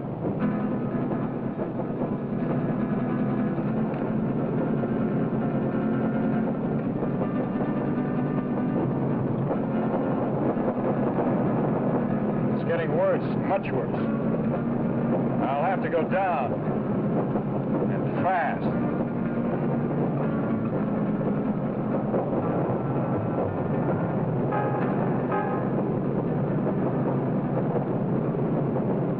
Place to land. Don't look too good, miss. We keep on flying. I like it. This is my order. Fasten your safety belts. This can't last much longer. And please remain calm. Can't you find the landing spot, Phillips? Not yet. But I'm trying for that mesa dead ahead. You think we'll make it? I don't know, sir. Keep your fingers crossed. Miss Culbertson, no smoking. Okay, Captain. But may I ask where we are? Somewhere over Mexico at an altitude of 1,500. And with a dying engine. The other one's okay. Doesn't do us any good, not in this ship. Birds fly without motors, and so will we. Mister, I don't know who you are or what you are, but this bird won't fly. When a bird is sick, he has to land. And our bird is sick. Very sick. The sick I shall heal. The good I shall protect. We've got a chance. I'm going down. Well, hold tight. It'll be rough. Hold on, everybody. It looks too short. I'll have to break the run.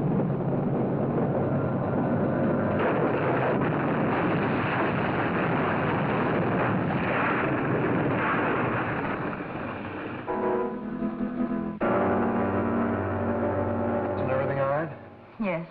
Yes, I'm all right. Good.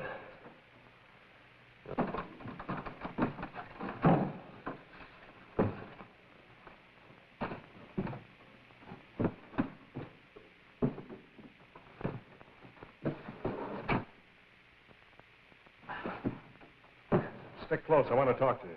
Right.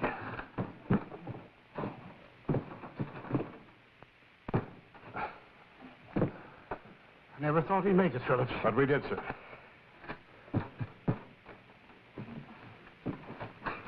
Good girl, Miss Culbertson. Oh, thank you, Captain.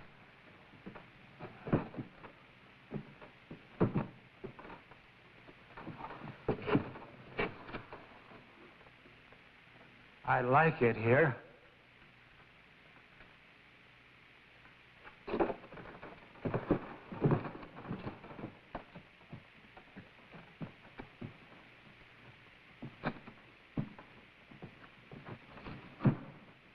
Our voices sound strange up here.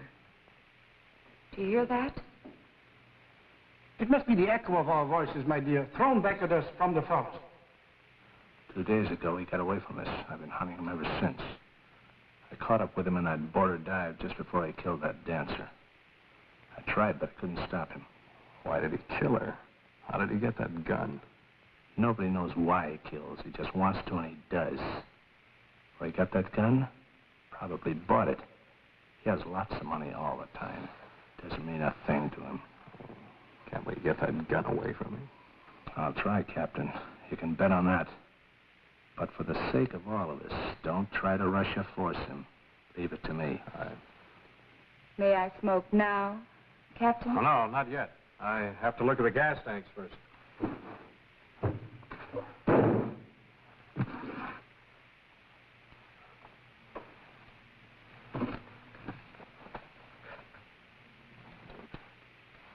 Now, Miss Culbertson, you may smoke. Thank you, Captain. Any idea where we are, Phillips? I think so, sir.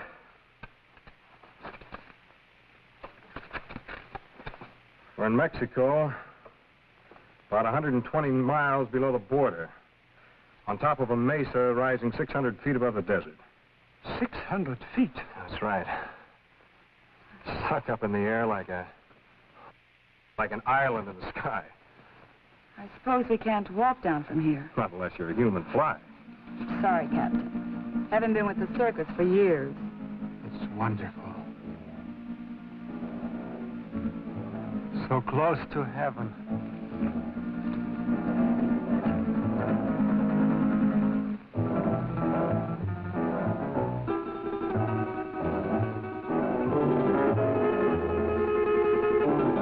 I'd better get that flare and the flashlight. We'll need some light.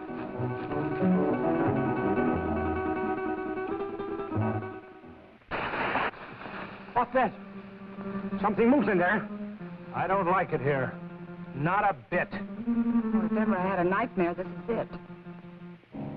Who could be out there? I don't know, Miss Culbertson.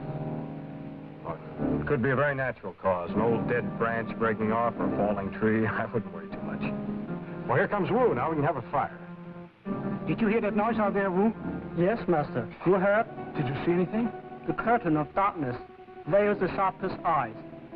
We saw nothing. Well, let's get that fire going. I'll be back in a minute.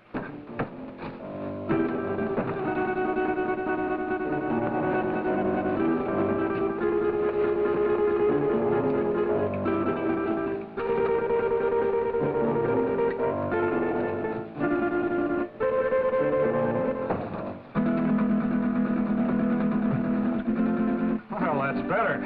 We have a fire, a light, a flare, and... A drink. Oh, I certainly can use it. Now, this had occurred to me when I saw the bottle. But first, let's get this into the air.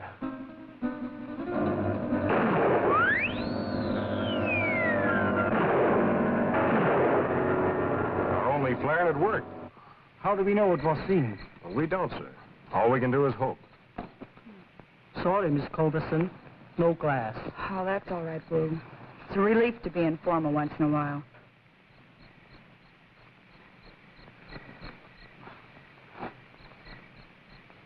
I think I'll eat something. I feel hungry. Shut up, you fool. You were the fool, Jan. Remember his gun? A hungry animal knows no fear. No, thank you. Not brandy just before dinner. Sorry, sir, to disillusion you, but there's no food on this ship. Not even a K-ration.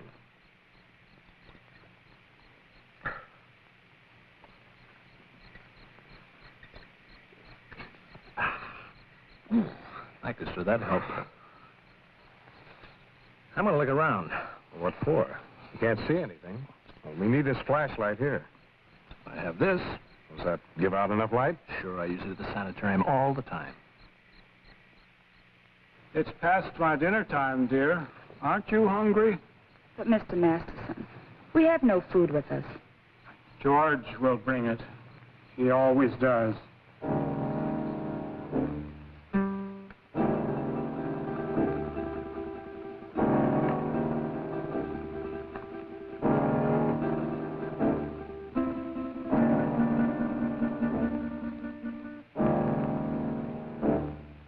If our flare wasn't seen by anyone, how will we get off this mesa? To be honest, sir, I don't know. We can't do anything decisive until daylight.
You're so attentive.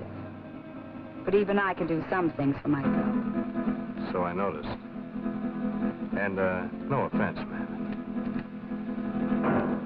You scare easily, don't you, Captain?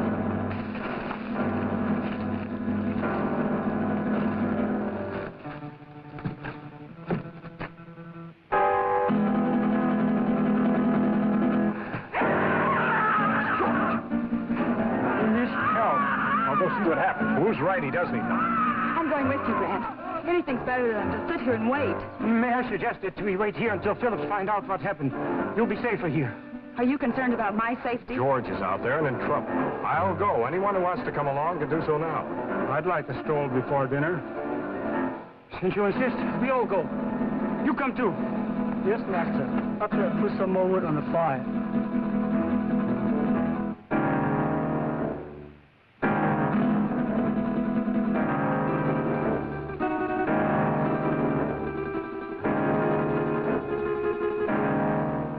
Stay close together. The best way is to hold each other's hand and form a line.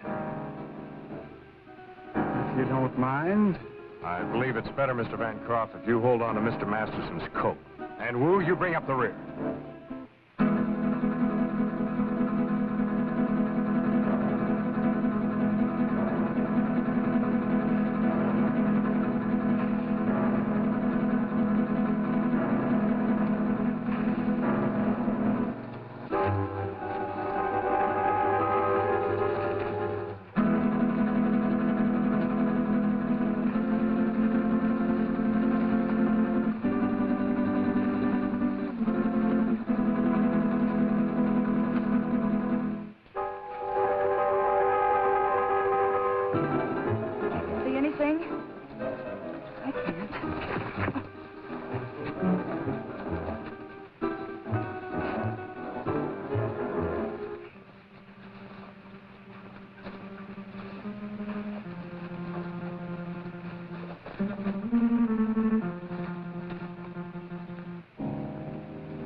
Is that you, George?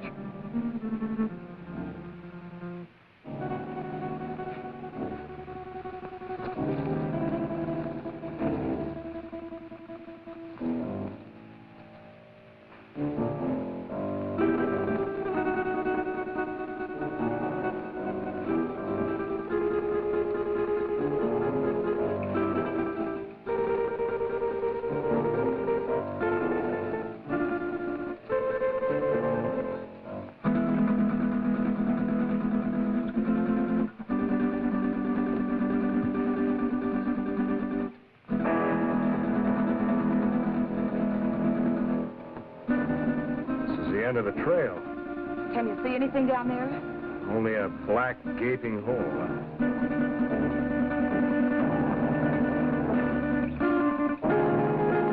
Light won't reach bottom. You wait here. I'll try this alone. It looks too narrow. One wrong step and we may all go over.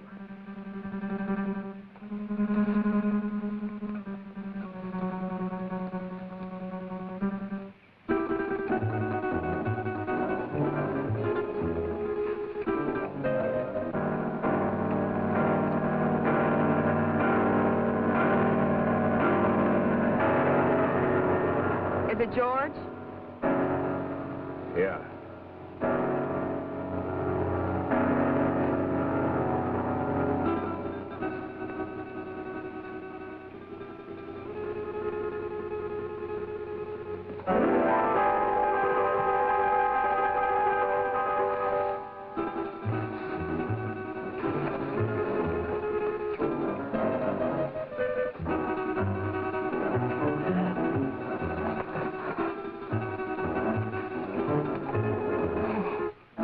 Who could have shot him? Nobody shot him. Look.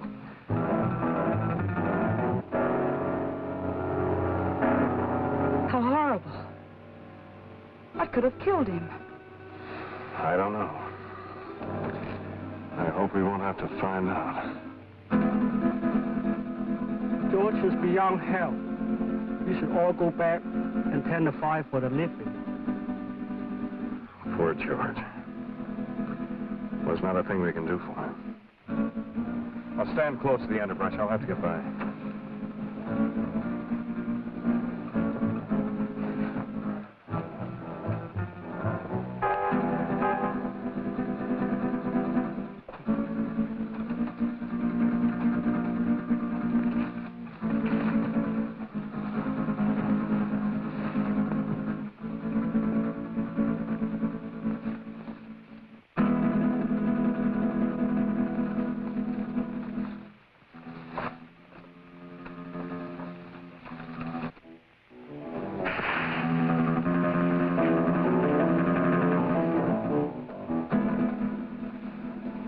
I can't see a thing. That noise is not falling branches. Something's moving in there.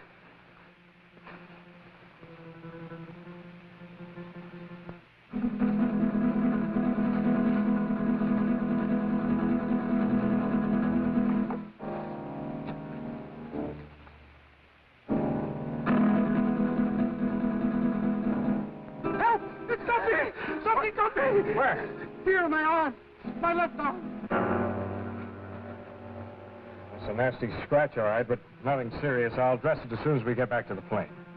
I'd suggest we all stay away from these thorns.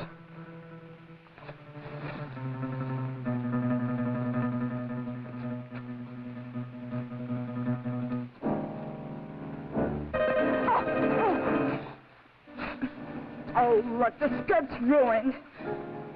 So is his heel. You weren't hurt, Miss Culbertson. No, not a bit. Thank you. May we go on now, Phillips? Yes, sir. Let's go.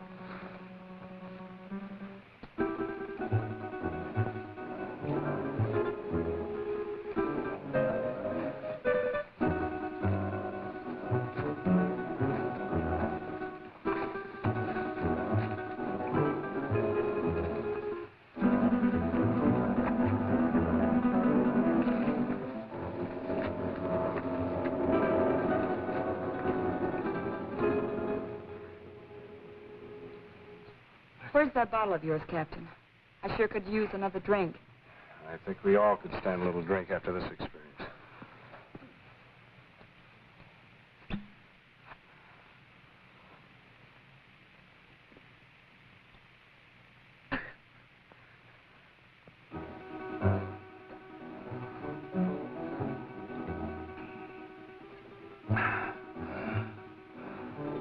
How about you?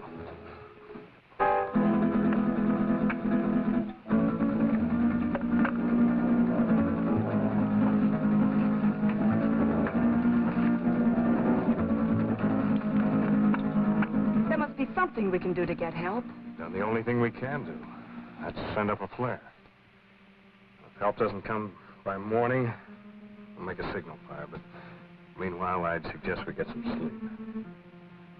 Got a long night ahead of us. Do you expect any of us to sleep after what happened tonight? Well, maybe not sleep, but at least you'll get some rest. But we're all in danger. Whatever killed George may attack us. Take it easy, sir. I'll stand guard and keep the fire going. My eyes open. Well, we all could use a little rest. But remember now, we are putting our lives in your hands. I realize that, sir. Doreen, dear, why don't you try to make yourself a little comfortable? Try to get some rest. I'll try. The darkest shadows of the night will melt away with the morning sun. Mr. Masters, don't you think you better get some sleep? Is it bedtime? Yeah, it's bedtime. I'll wake you when morning comes.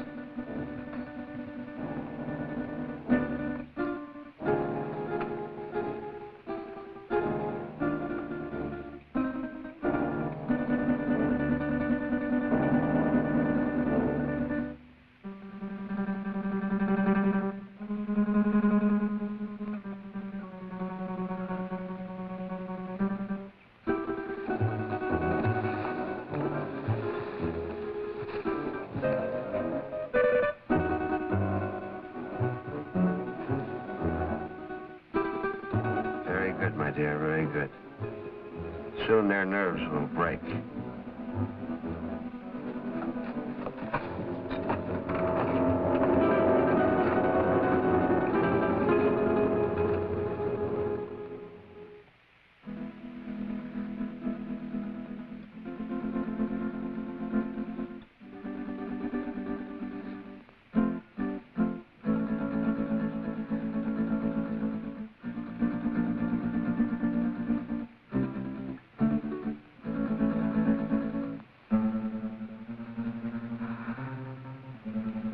Sorry, I didn't mean to wake you. I wasn't asleep. You nervous? No. I was just thinking. Phillips, why do you ignore me? That what you were thinking about? Yes. I resent it. You're not used to it, huh? Do you really dislike me that much? I don't dislike you, Miss Cummins. But you don't approve of me, is that it? You think I'm marrying him for his money. Well, aren't you? I'm very fond of him. But you don't love him. Well, I'm not exactly mad about him, if that's what you mean. But I am fond of him. And he can give you nice things. Well, yes. Why not? He can give me security, for one thing. And that's important. Don't you think? Why should you care what I think? I don't exactly. It's just that I'd like you to understand me.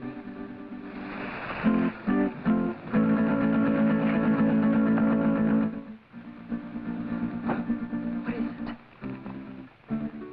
I thought I heard something. No, I guess it wasn't anything. Now, what were you saying? I was saying that I'd like you to understand me. I think I do understand. Oh, no, you don't. You can't. Oh, yes, I can. I've had my hard knocks, too. I've had to work ever since I was a kid. Some of it wasn't very much fun. Well, I guess it boils down to what you want out of life. What is for you, Grant? Well, I want a girl who's sincere. Real. Someone who'd stick by me when the chips are down. One who wants me only for what I am, not for what I have. Big order, huh?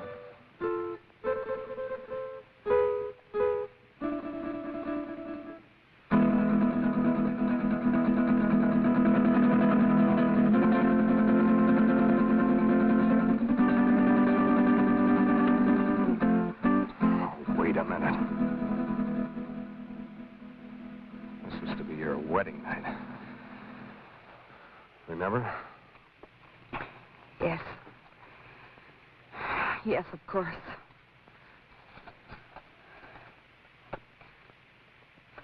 That was a foolish thing to do.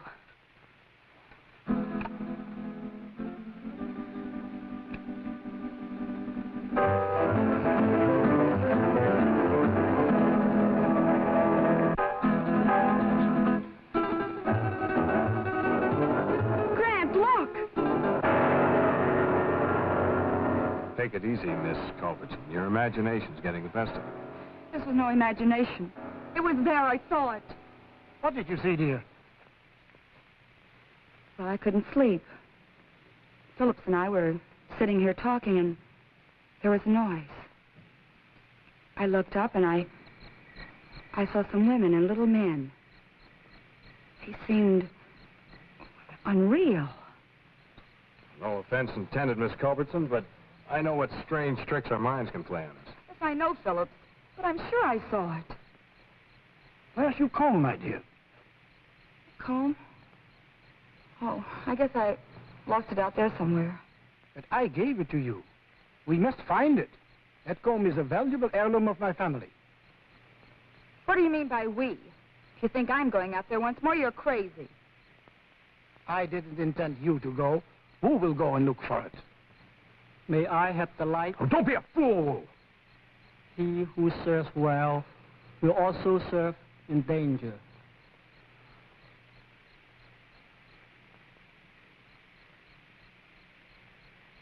Woo.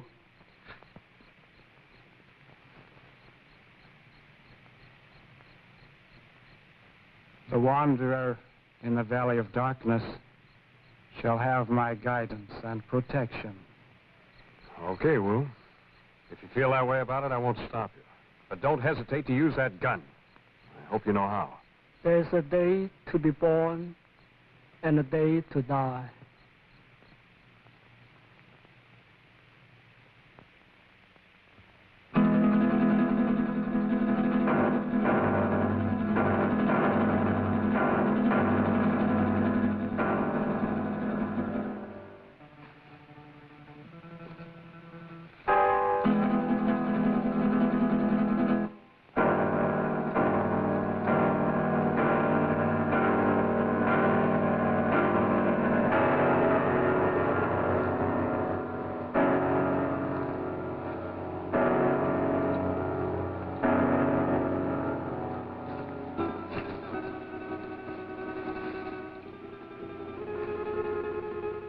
I want you to realize that if Wu doesn't come back, you will be responsible.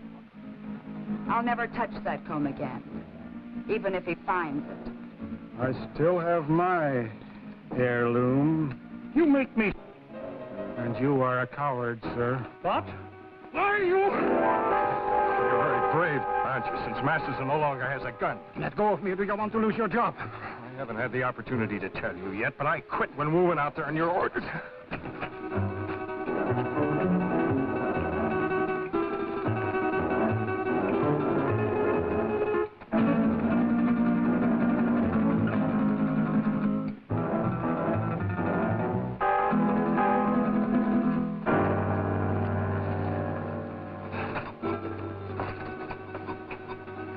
You brought Masterson?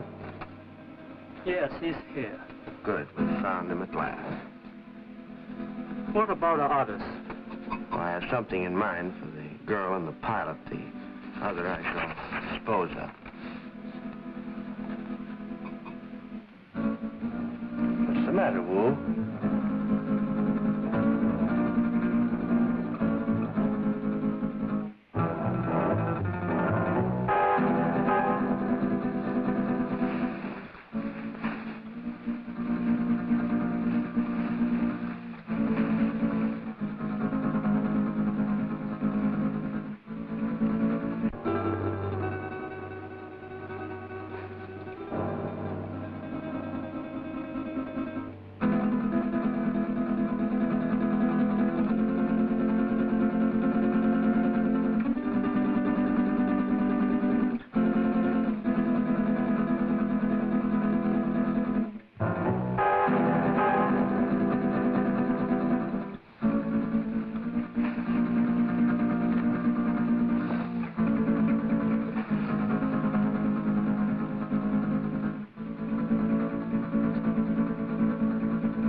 heirloom.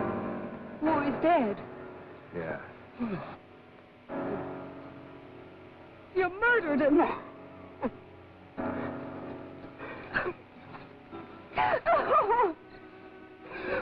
They're coming for us. They're coming. Hank, throw more wood on that fire, quick! Just keep it moving, Doreen. Well, remember, we haven't seen them yet. Aren't you afraid, Grant? Scared stiff. If you're frightened, what do you call him? I can't stand it. I'm getting out of here. Don't be a fool. The only thing keeping him back is our fire.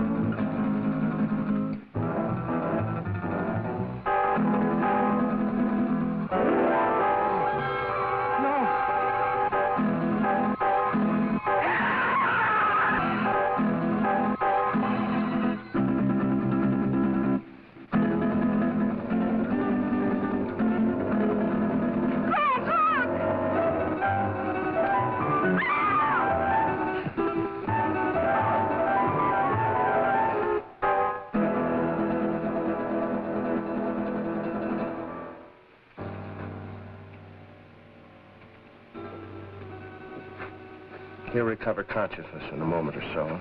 Be perfectly sane again. It's unfortunate he left us in such a state before.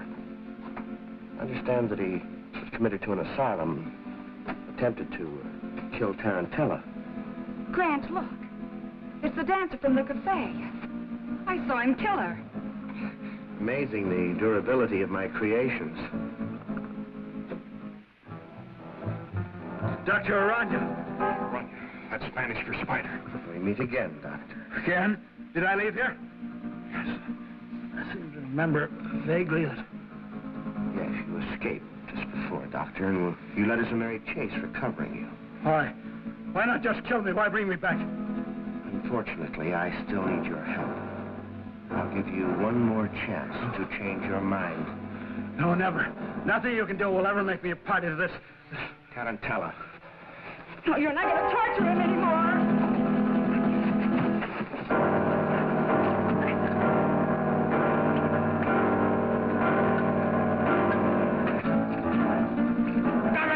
Don't you fool! Fool? I don't think so. Just a few moments, this will explode and destroy you and me and all of your terrible creations. Doctor, you're a man of science. You wouldn't destroy the greatest achievement of science? Scientist, yes, but I'm a human being, too, and that's where we differ. You two have got a chance. Through that door, down the corridor in the rock. Hurry! And who is he? What is this place? A brilliant madman. Hurry, there are only seconds left. What about you? Don't argue, go. No, no! Thing around you. Your creations can grow a new arm or leg, but nothing can survive fire.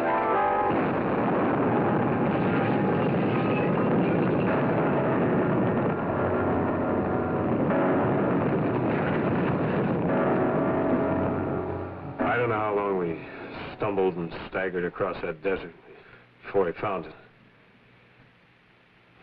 Well, that's about the story. Believe it or not. Grant. How do you feel, honey? All right, I guess. I've just been telling them our story. They don't buy it. I think he did. Es verdad. That's the truth. Now, don't worry about it. You're going to be all right in a couple of days. Just a little too much sun on the bare head. Anybody thinks I'm going to load one of my trucks with oil and send it up on top of a mountain to burn a bunch of imaginary spiders?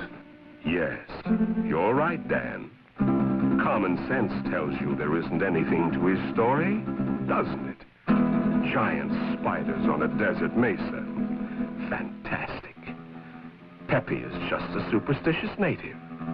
True, no one has ever been on Sapa Mesa, but it's just like any other bit of tableland. Not a thing different about it. Or, is there?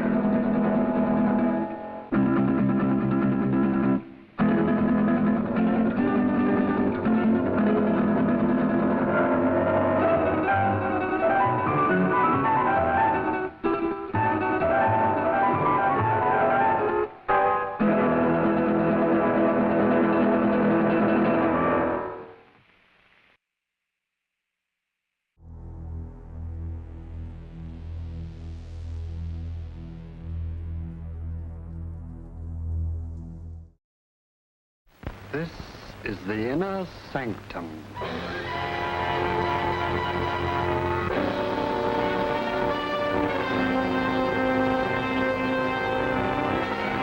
Thick stones, jungle gods. You don't know what you're doing. I do. Norman, no. Woman or witch, temptress or killer, weaving a death curse with the black magic of an ancient cult. Starring Lon Chaney, Anne Gwynn, Evelyn Ankers, with Lois Collier, Ralph Morgan, Elizabeth Risdon, Elizabeth Russell. This house is full of something evil. Evil?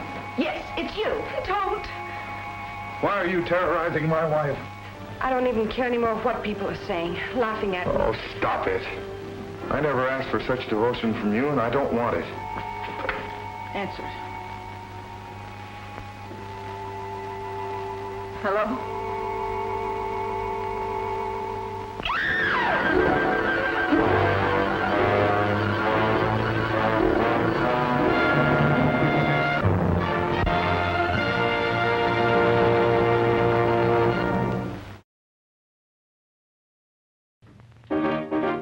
Come on, you girls and you boys, drop your games and your toys, and partake of the joys of Mother Gooseland, Mother Gooseland. You'll meet the Pied Piper, Miss Muffet too. There's King Cole and his fiddlers, and Little Boy Blue. So get the witch and her broom, and fly out of the room. You won't find any gloom in Mother Gooseland. Oh, Jack and Jill went up the hill to fetch a pail of water. Jack fell down and broke his crown, and Jill came tumbling after.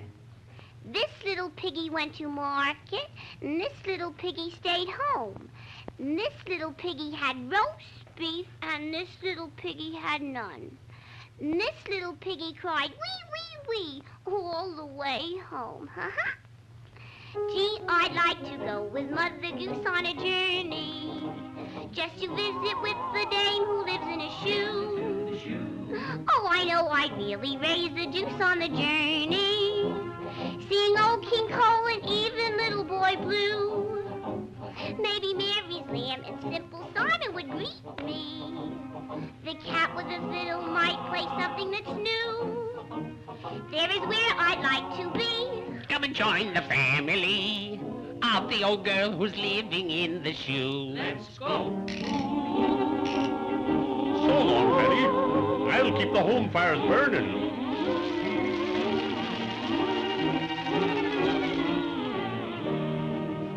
I don't care what's down below. Let it rain, let it snow. I'll be up on a rainbow, sweeping the clouds away. Fighters who always win are those who can take it right on the chin and grin. And so I shout to everyone, find your place in the sun, up on top of a rainbow, sweeping the clouds away. Let the whole world sigh and cry, 'cause now he's sweeping the clouds away. Little Jackie Horner leaves his corner with a plum upon his thumb, and he merrily beats a plum upon his drum. Mary so contrary isn't so contrary as she used to be, for she laughingly follows him to have some new fun. member to Mother Gooseland, Betty Boop. Humpty Dumpty fell down off the wall, and the frog began to yell, and the frog began to yell. Hello, Tom, the piper's son, Jack and Jill and everyone. Young Tom Thumb, come play your drum with a dum to little dum dum. Humpty Dumpty, oh hear my plea. If you fall, please fall for me. Fiddlers three, come play for me with a dum to little dum dum.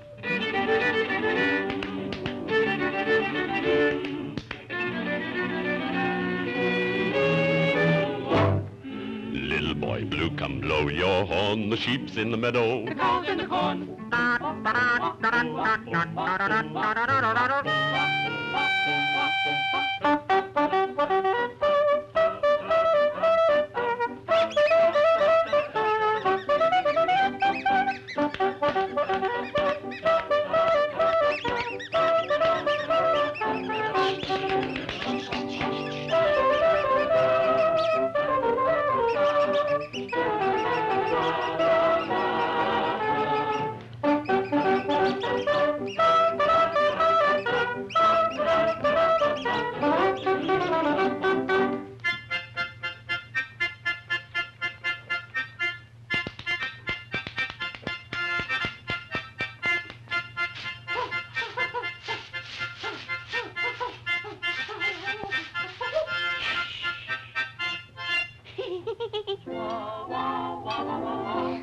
till Miss Muffet sat on a tuffet, eating her curds and whey. Down came a spider and sat down beside her. Down came a spider, sat down beside her, frightened Miss Muffet away. Humpty Dumpty sat on the wall. Humpty Dumpty had a great fall. All the king's horses and all the king's men couldn't put Humpty together again. The woman in the shoe had a family that always kept her life in a jamboree. She couldn't keep them all but just 53. Hi-do-do-do-do, the cat and the fiddle, the deer. The little dog laughed to see the sport and the cow jumped over the moon. Oh, yeah? Three blind mice, oh look! Oh, King Cole was a merry old soul, and a merry old soul was he. He called for his pipe, and he called for his bowl, and he called for his fiddler's three. Sing a song of sixpence, pocket full of rye, 4 and 20 blackbirds baked in a pie. When the pie was open, the birds began to sing. Pack up all my care and woe, here I go, singing low. My blackbird, when somebody waits for me, sugar sweet, so is she. My blackbird, no one here can love and understand me. Oh, what hard luck stories they all hand me. I don't ride late tonight. Bye-bye. Here I go, singing low. Bye-bye, blackbird. Where somebody waits for me, sugar sweet, so is she. Bye-bye, blackbird. No one here can love and understand me. Make my bed and light the light. Day to night, blackbird, bye-bye. Ring around the rosy, and the fun of Rosie.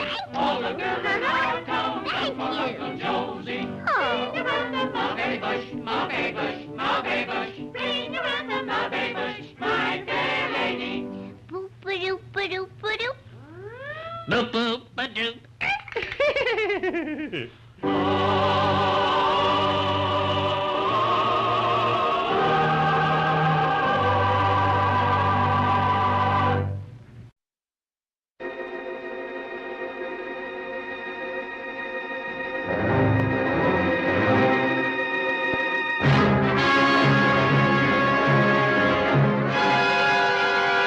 If anyone tries to avoid questioning by running away, you ought to shoot.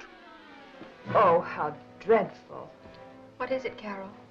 A small boy was killed last night in the park near Denham Lane. It seems that the body of the child was horribly mangled. Carol, please!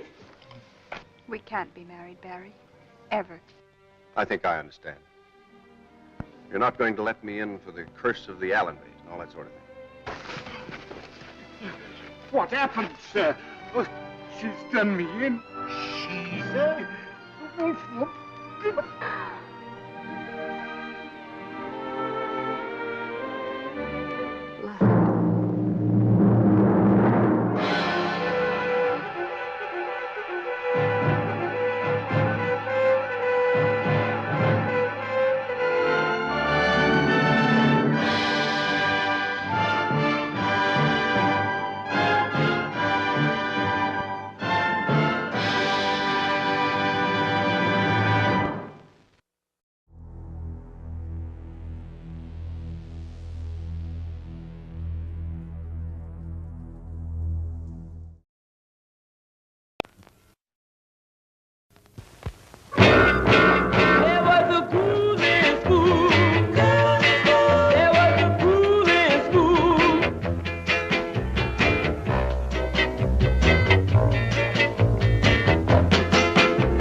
Yes, who are you? What do you want?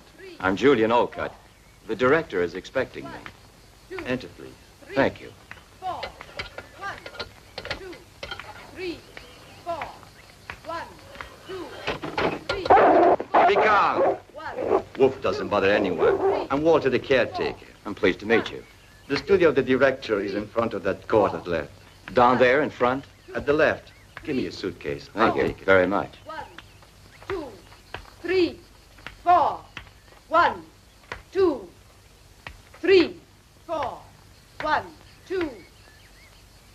It's a pleasure for you, too, isn't it, teacher?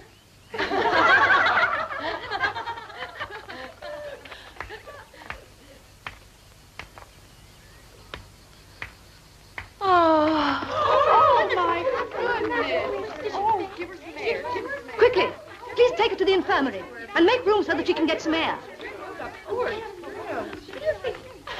Look, she can't even look at a new man without fainting dead away. I'm sure she's pretending. That one? I've known that one for a long time, way before she faked it. Mary has a marvelous ability for always being in trouble. Love has never killed anyone. She's just found a way to make it pay plenty for her. Beautiful. I don't think that's the reason she did it. Then what do you think it is? Only a man can make Mary pass out. She's bound to recover in the infirmary so she can go out tonight.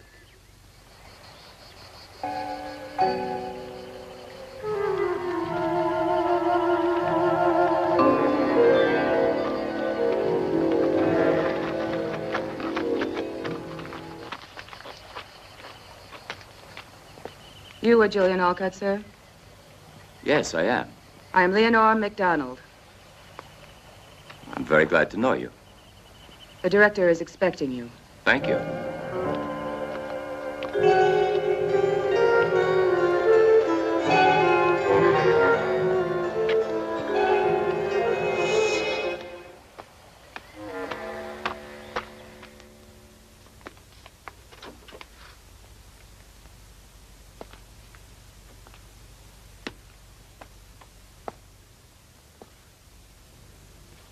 Julian Alcott, correct? Yes, that's right. How do you do? Pleasure. Dr. Benson told me to see you, and here I am. Dr. Benson is an old friend. He wrote to me. I've been expecting you. Sit down, please. Thank you. There's something I should tell you. Please, sit down, Doctor. Yes, Dr. Alcott. I know everything. Benson explained it to me, and he also said you were acting in good faith. That's very kind of you. You know the court of law has found me to be innocent. I know. So here you'll just be Professor Julian Alcott, and the past shall be of no importance. Thank you. It's very good of you. You don't have to thank me. Thank our mutual friend, Dr. Benson. I hope you'll be comfortable here. Our institute is not a house of punishment. The girls are given a chance here by the generosity of our benefactors. Without this institute, the majority of them would be in some state reformatory. We are trying to give them work and an education and put them back on the right road. No one is ill-treated here, but your job will not be an easy one. Very good. I shall do my best because it's also important to me to find myself. Surely, the past can become a nightmare unless we can free ourselves of it. Sir, while I was coming here, I saw a girl who had just fainted. Oh, that's Mary Smith. Don't be concerned because she's just coming of age. I hope the future will be better. Yes. But you must remember that here you are not a doctor anymore, but just a professor of science. Of course. I won't forget.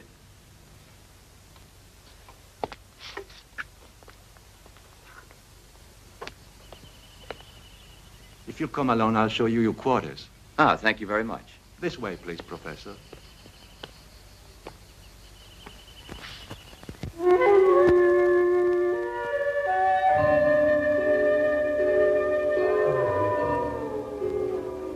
Sandy.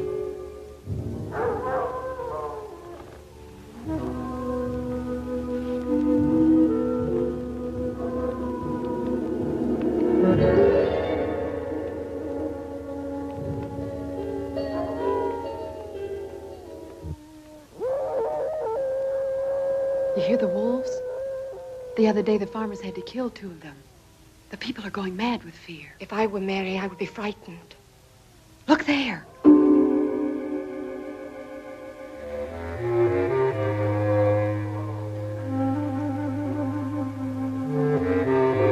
Mary! She means trouble, so why bother? It's better to forget her. Let her go if she wants to. Look.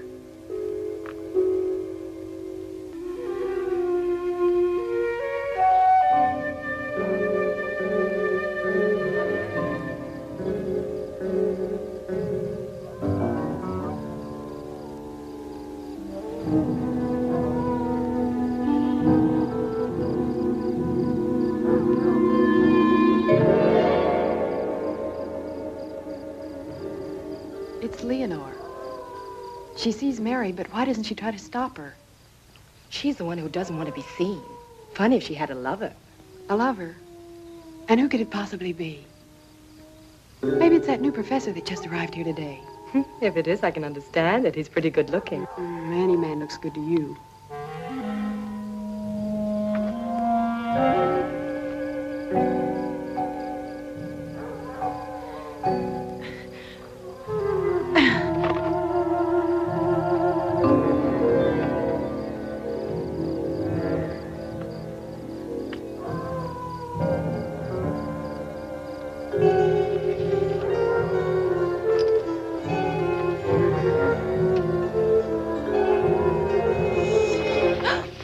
You should never be here at night. Let me go. Don't touch me, pig. You've got your money. Let me go, or tomorrow I'll spill everything. About you and about him. Let me go. Get easy or you'll be sorry. I want you in one piece. I came here only because of the promise you made.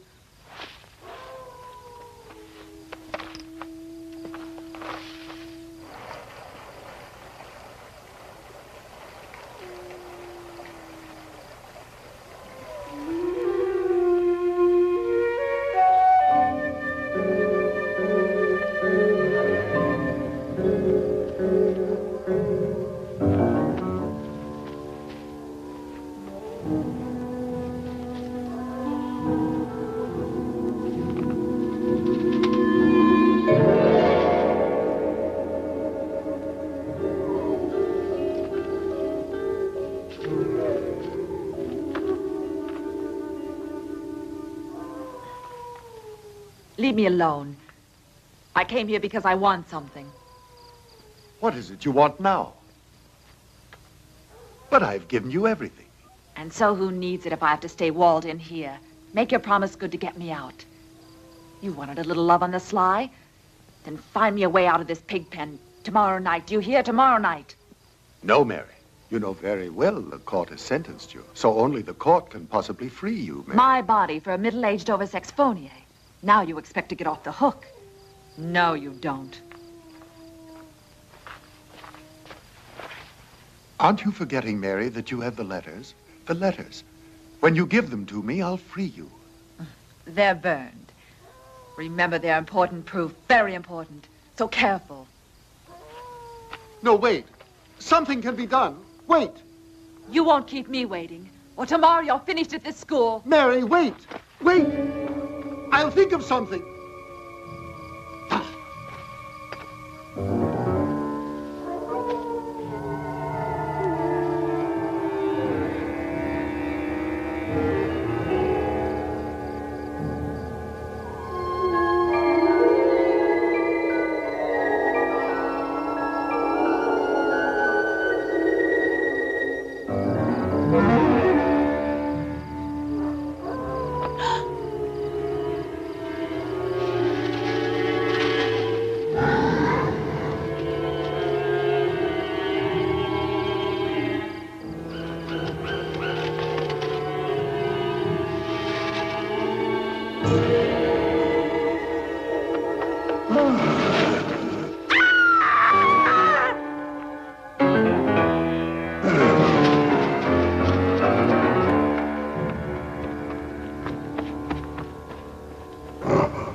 Sheena.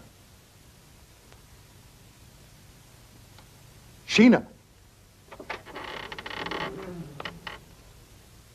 Sheena. You really are corrupt, Alfred. No. It's not about her again. Not this time. It's now something horrible, Sheena. I saw. You're a beast, not a man, my dear, so go to the devil. I haven't done anything. I haven't done anything. I'm not with that girl anymore, it's true. She's blackmailing me. The letters. The letters. Yesterday, I wrote a letter to her that can be a disgrace to me. You're not only thoroughly miserable, Alfred, you're without a doubt a pitiful imbecile. But I didn't sign them, never. They can't possibly suspect they're mine. You fool! How far do you think you would go if everyone knew what you really are, Sir Alfred Whiteman?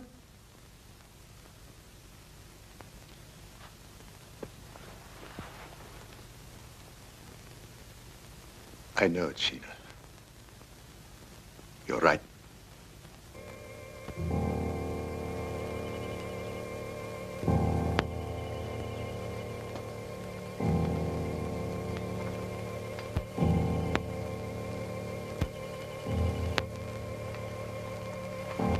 Miss Schultz, is it all right, please, to go in there? I want to see her. No, it's not possible. Take this, distribute.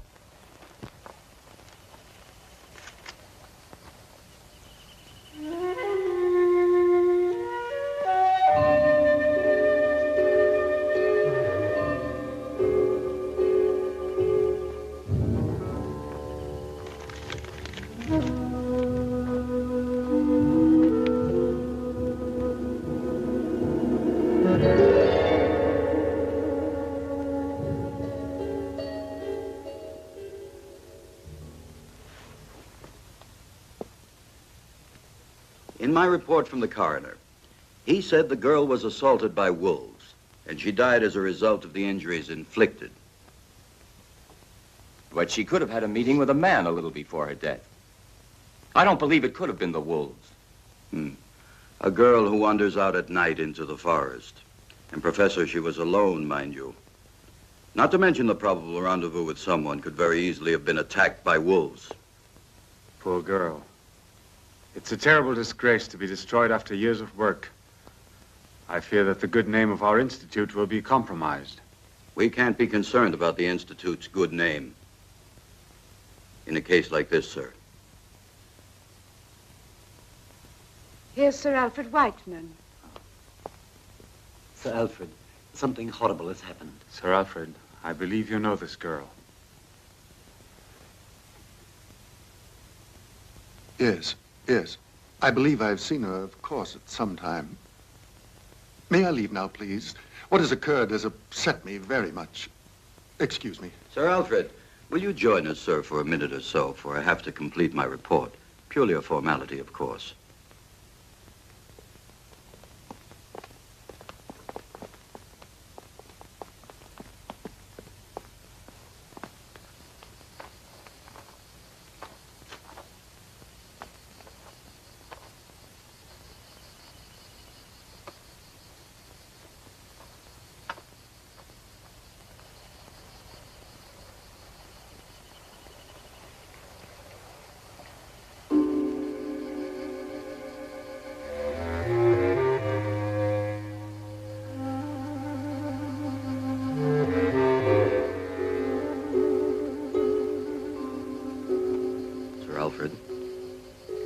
Sir Alfred. Sir Alfred, if you want to go soon, we can finish in a few minutes. I can sympathize with you, but I can't avoid the formalities. Of course.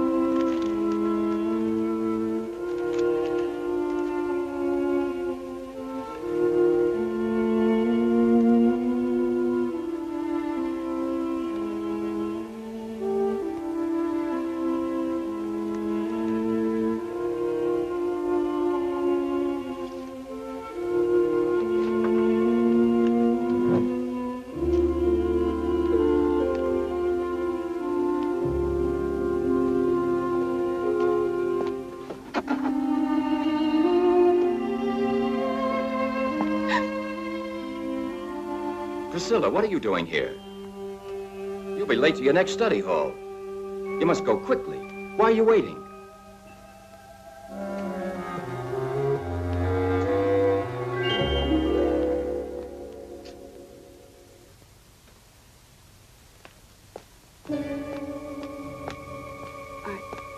I thought I'd forgotten my notebook, Professor.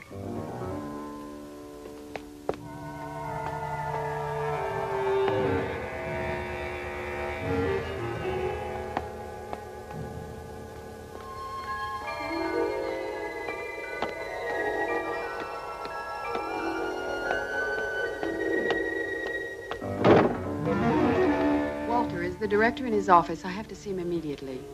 Why do you have to see him? It's personal. It's none of your business.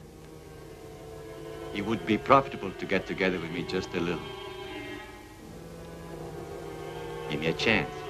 I don't bargain with your kind.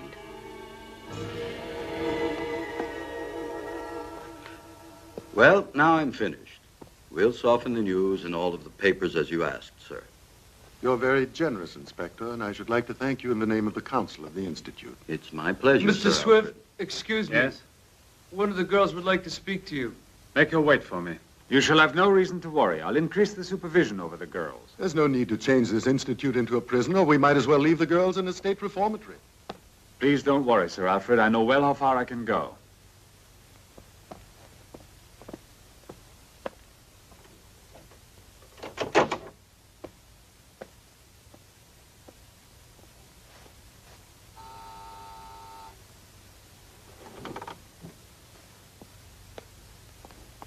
Yes? What can I do for you? Mr. Swift, I found something of Mary's. What's that? Sit down. Tell me everything. This morning by post, there arrived a letter for Mary. Yes? I opened it. There were only a few words. Mary is blackmailing someone. And in this letter, they're threatening her. From whom is this letter?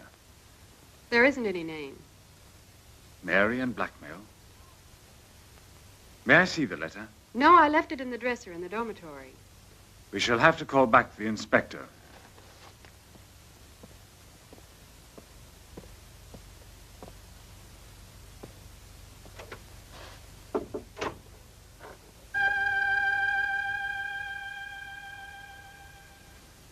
Tommy, call the inspector and ask him to come over as soon as possible.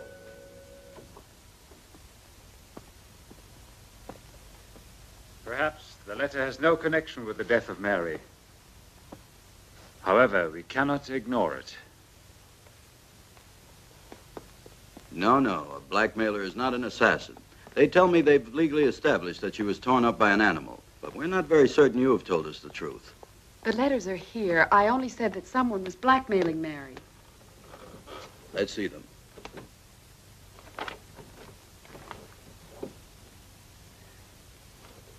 Well, have they just vanished? But they were here. I put them here a few minutes ago. What do you hope to gain with this bad hoax, girl? But let's not waste energy by telling lies and by alarming us. I have fair grounds to arrest you. Excuse me, Director.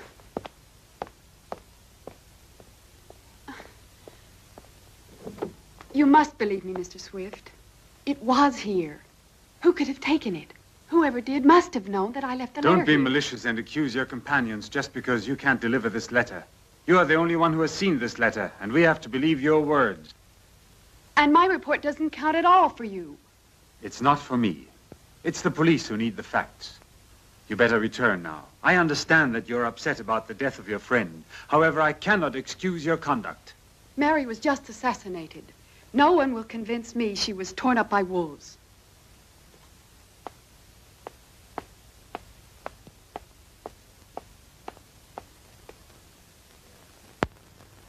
These globules, which are red, are presented in the form of minuscule discs that are biconcave, and there are many of them.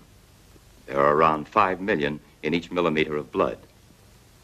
They're very elastic, possessing the ability of varying their form. Beside elongation, which we discussed earlier, You can't be certain about that. What connection could he possibly have with the letter? through sections of the body which are He arrived only a few days ago. Possibly he's been living at Brinsville for many months. Here is the charge representing the body and blood. Good. We'll leave this lesson as it is for today and pick it up on Tuesday. Please go now. You aren't coming? No, I want to speak to the professor. Okay. Professor, excuse me. What do you want, Priscilla? I want to speak to you a moment. But of course. Something you need to know? Have you seen Mary's body? Yes. Why didn't I and the other girls get a chance to see it before the burial? Maybe it's better that you remember her the way you last saw her. You know the story of the wolves. What do you mean? But those scratches, those wounds, were they made by a wolf? To my knowledge, this has not yet been confirmed. And I don't have any actual reason to doubt it. Why did you come to instruct here? You're not from Brunsville. No, from another town. And I didn't choose it, this place. It was my destiny, not my ambition to accept. Wish something else right now? No, I felt you might know something about the death of Mary, but I see you won't tell me anything.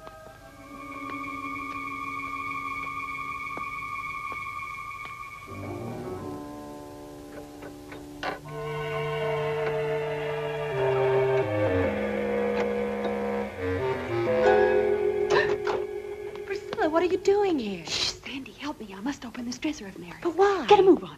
See if you can try to open it. One key's the same as another. If this one can make it. Force it. There they are. Take it. Mary, I need you, and you can have anything you want, but I must see you. And please reply very quickly in person. I embrace you, my love. Not even signed.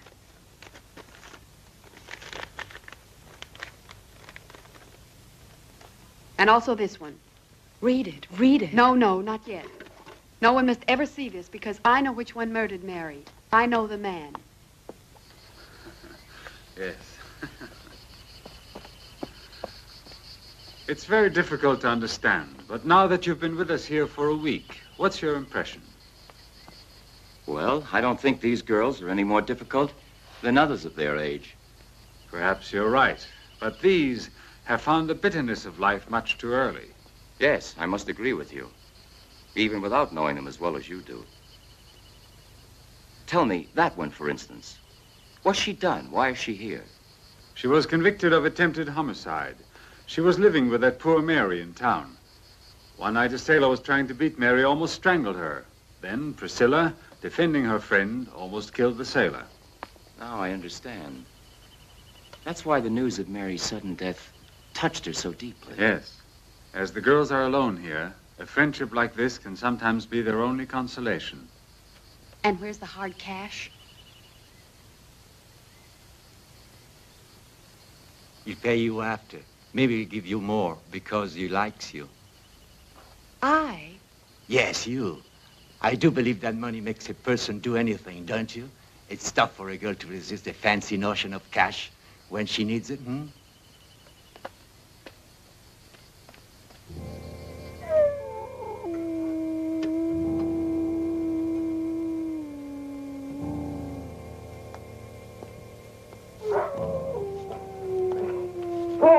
Good dog. Stop it. It's a friend.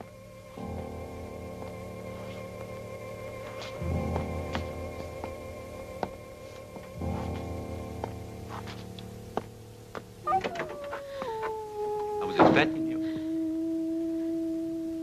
Where do we have to go? You'll see. Are you afraid of the wolves? No. Come on, let's go.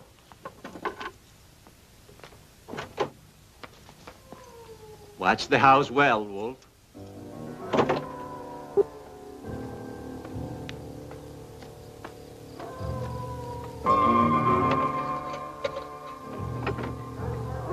Quickly, we can't afford to be seen by anybody.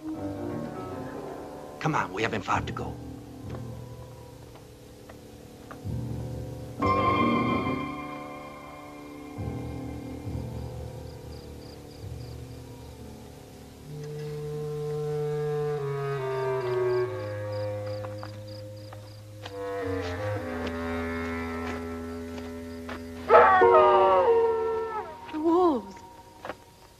It's only the beasts fighting among themselves, Priscilla. Come on.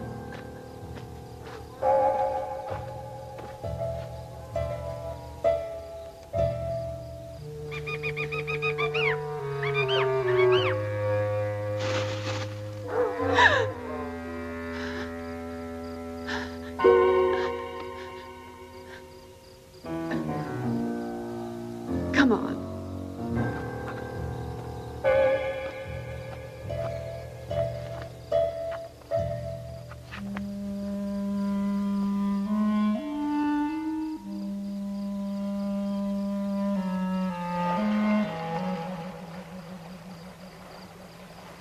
Is this where it was, Walter? What do you mean? Is this where they found Mary? How would I know?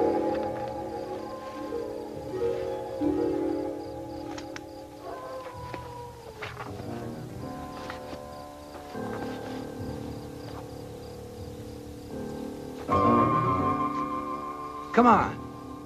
He's expecting you. Go.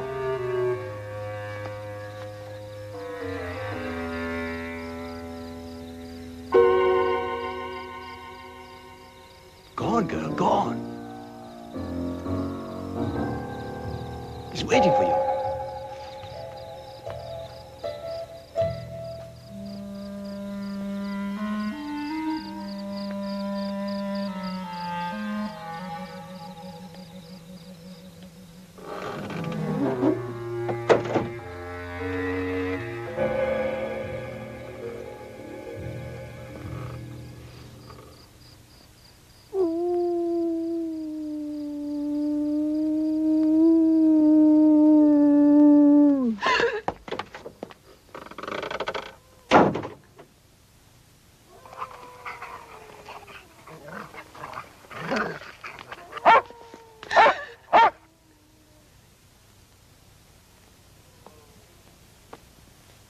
Don't be afraid.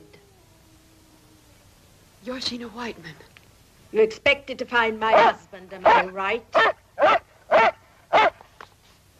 Stop it. Take this. This is so you would have a worthwhile reason for coming here. To me, you're another common slut, just like all the others. And as of now, it's finished between you and my husband. Whiteman. It was your husband. Now it's clear to me. What's clear to you, you little tart? You're all alike. You're all ready to sell yourselves. Yes, but not to be killed. Your husband has killed Mary Smith because she received this. No. My husband is perhaps a philanderer, but he's not an assassin. Then I'll explain all this to the police. I warn you, girl, you'd better not be foolish, or I'll be forced to appeal to the dogs. That wouldn't help you at all. All the other letters are securely hidden, in case they find me like my friend, attacked by the wolves. Where are the other letters? Do you have them? Those letters will be delivered to the police. I only want to know who's written them. Oh, that's the reason you came here. Yes, that's the reason, even if you don't believe me. Sit down. I believe you, but also you must listen to me. For a long time, I've been watching my husband. He's a strange man. He's a sadist. Everyone else believes he's a respectable person, and he's not even faithful. It's true. It's true the other night he had an appointment with that Mary. I followed him, intending to interrupt them and put an end to it once and for all. They met each other, and when Alfred left her, I know that girl was alive, still living. But suddenly, there occurred something horrible. It wasn't my husband who killed your friend, and it was not the wolves. There was a moon. I saw that the assassin didn't run away immediately. He remained in almost a contortion for some moments on the bridge. before going, and it was then that I was able to recognize him. Who's there? Where? Over there. There was someone at the window.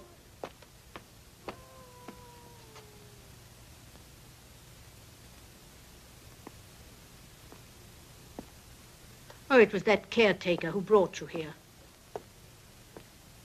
Who do you say is the murderer? I don't want to tell you. Not now, anyway. It's better that you keep your nose out of this filthy mess. The letters and all the rest. Also that poor girl. Her name would be covered with mud. Let her rest in peace. But she was assassinated. Another dirty scandal would be the final ruin of us all, and certainly wouldn't bring back to life your Mary. Do you still love your husband? Yes. To the point of killing one of his lovers? I? Why? What sort of a person do you think I am? The dogs. You didn't say anything to them. If they'd find me killed by them, they'd believe it was the wolves. You are really stupid. I've been foolish to confide in you.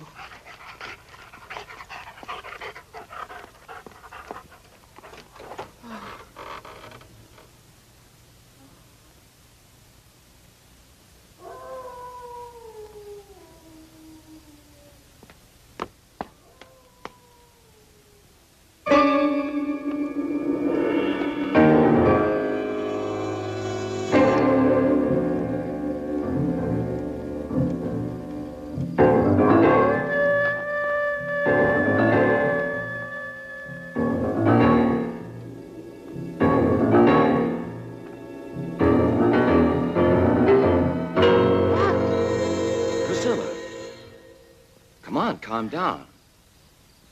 What are you doing here at this hour? Maybe I should ask you the same thing. But I can respond to that. I'm fixing traps to free the forest from the wolves. In a certain sense, we were doing the same thing. What do you have to tell? Oh, nothing. Were you the one that was following me, Professor? No. Absolutely. Why? I don't know. It seemed like someone was following me. Come on, I think I'd better go back with you to the Institute. I'm certainly safer going with you than going alone. Priscilla, I'm sorry, but I have to make a report. You were told not to come here. Make it. You don't have to worry about me. You're a strange girl. Is that a compliment? Oh, perhaps.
You're too pessimistic.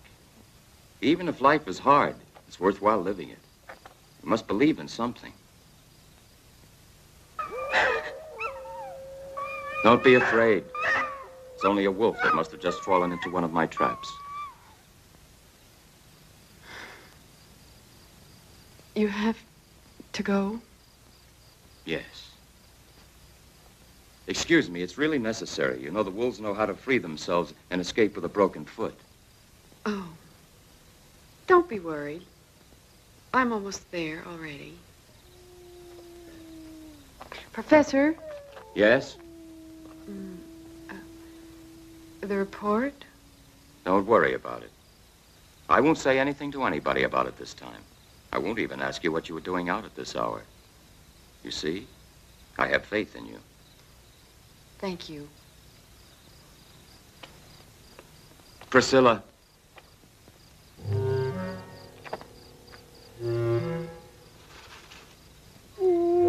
Professor? Is it you?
Sheena was all to me.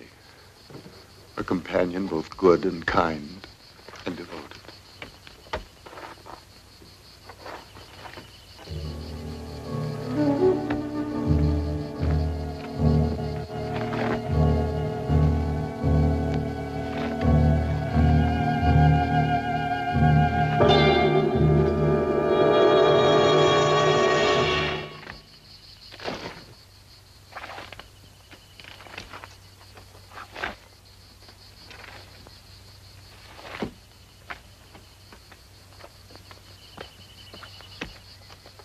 Seems she was attacked by a monster, one of the girls from the Institute, and she was saved by a dog. One of the girls saw this. She said his right arm was torn open by the dog. The police have to inspect each and every man in these. Absolutely.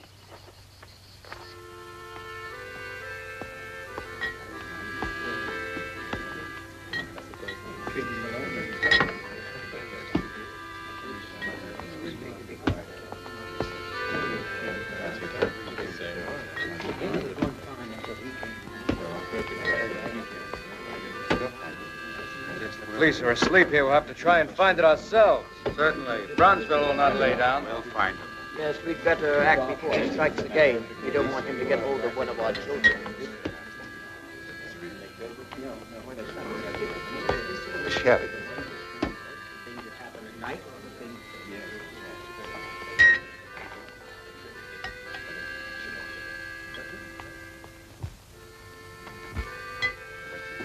Okay, talk.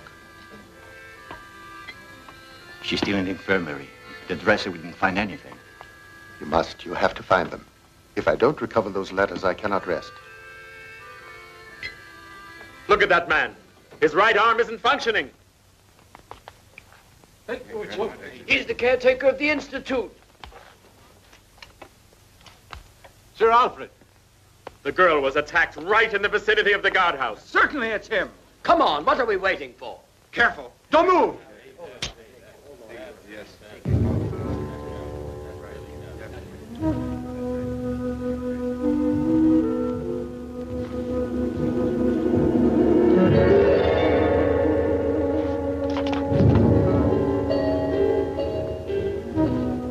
can get out of here. He must account for what he has done.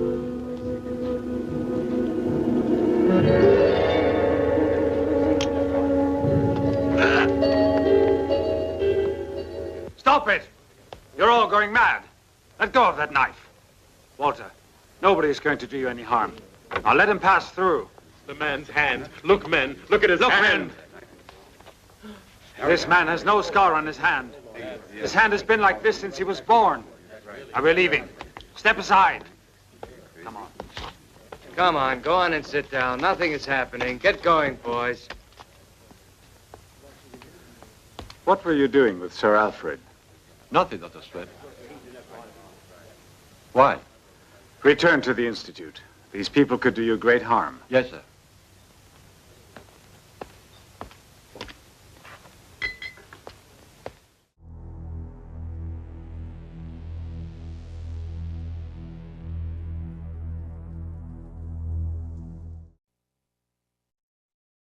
Dance, baby, dance, come and dance with me. Hear the beat of the pounding sea. Ride, baby, ride, come and ride with me. Let your feet go easy. What do you make of this? Where does the other end go? It dumps into the ocean. It looks exactly like the South American Fantigua fish. I hope you can take one alive, Sheriff. I still believe that a human clawed that girl to death. The Beach Girls and the Monster, starring John Hall, Sue Casey, and the glamorous Watusi dancing girls from Hollywood's famed Whiskey A Go-Go nightclub. Music by Frank Sinatra, Jr. You got a monster in the surf. Yeah, yeah. Chicks, do you have a problem? You won't have after you meet the monster on the beach. If you see this ghoul, play it cool. Beauties in bikinis, laughing, singing, surfing, sinning. Beach party lovers making hey hey in the moonlight while the monster waits and watches. Yeah. This one will kill you.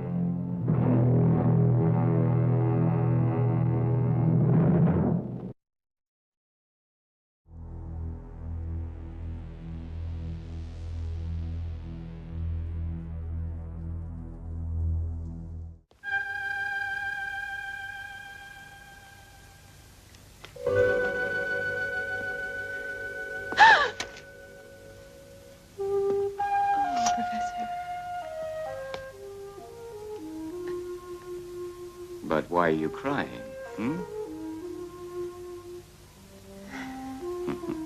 It's all in the past now.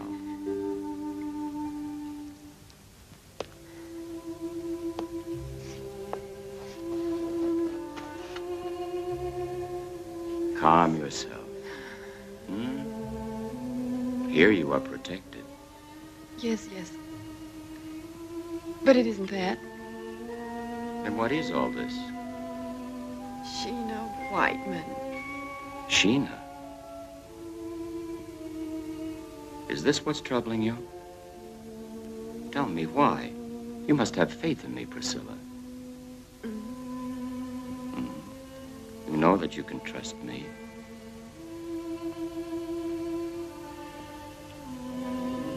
Finally. They wouldn't even let me in here. They told me I mustn't stay long. Oh, excuse me. I'm not disturbing you. No. I was just telling the professor how very pleased I am to see him. Priscilla. But at this point, it's better to say it all. Right, Professor? Sir Alfred, we've been risking our reputation for him. Just what am I to do? This whole story repulses me. In saving him, you saved the reputation of the Institute. Come in. Sandy, what is it? I must speak to you. It's something terrible. Well, what is it? So speak. I know who the monster is. What's that? Julian Alcott, the professor of science. He's a badly damaged arm. This is not enough proof to even mention. Mary was murdered the night of his arrival. It's him, and he's in the infirmary with Priscilla talking to Don't call Professor Alcott now, and don't tell anyone what you've just said to me. But Listen, If your suspicions are correct, I shall call the police. Now go ahead. Tommy, call Professor Alcott immediately.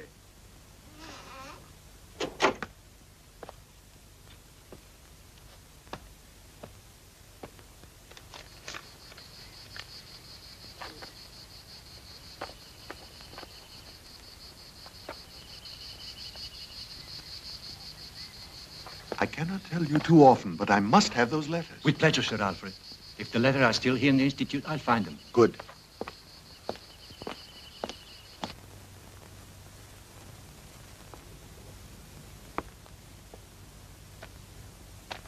You wanted to see me, sir? Yes. What, in your opinion, happened in the woods? Well, I believe it has to do with a lycanthropist. In other words, a sort of werewolf. Exactly. Please explain this to me further. What is this? An interrogation? Better to tell me than the police, don't you think? Yes, of course.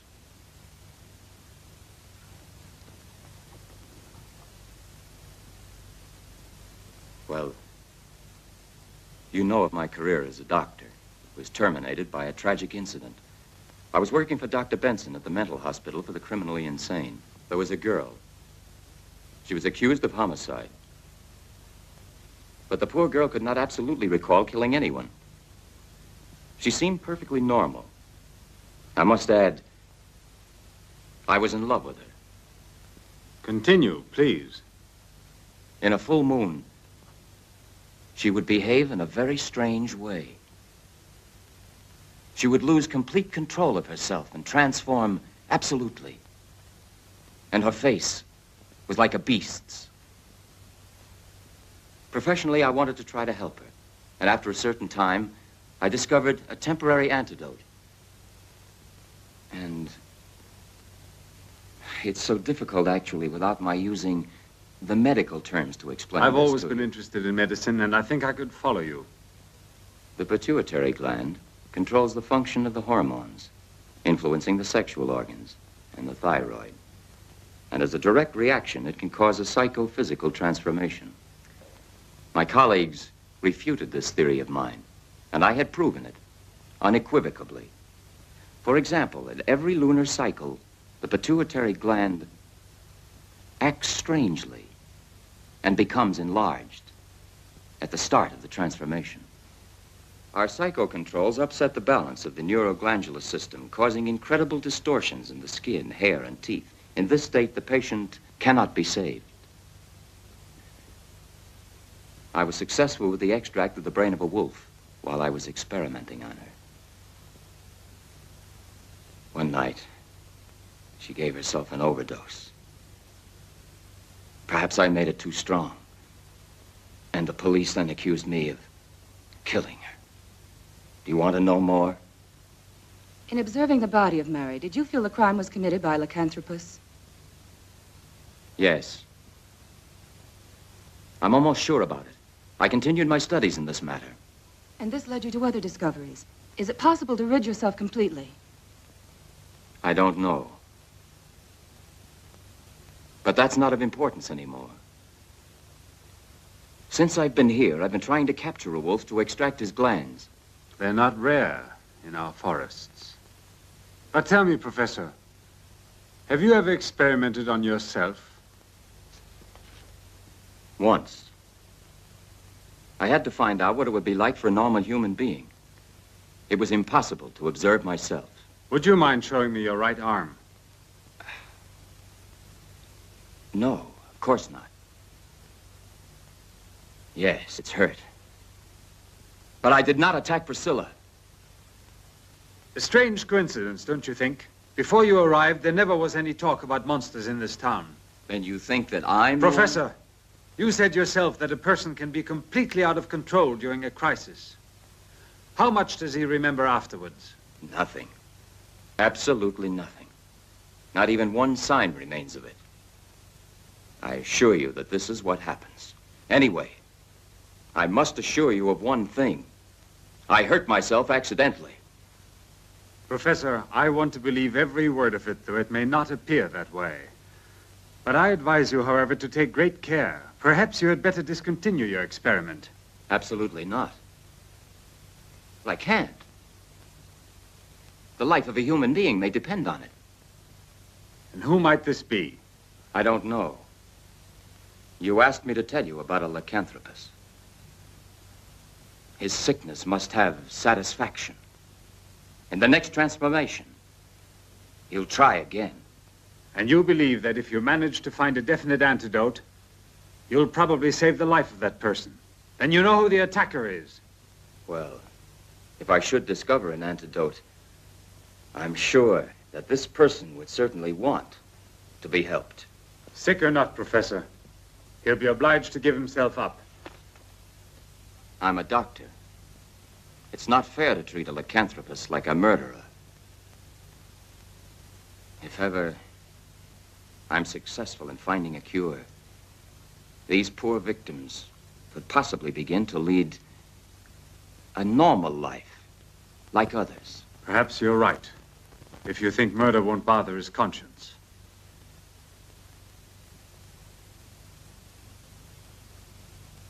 If you should ever find out that I am the monster, I should like to be treated the same as you would like to be.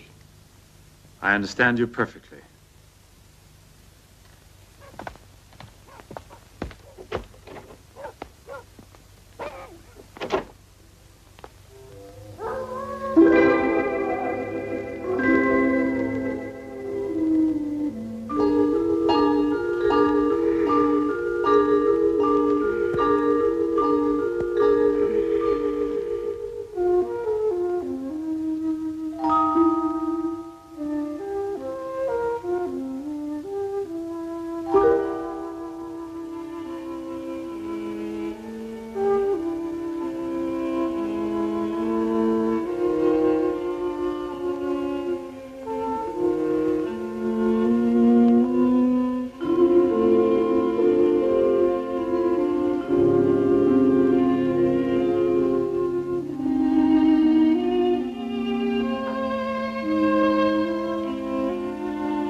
Huh?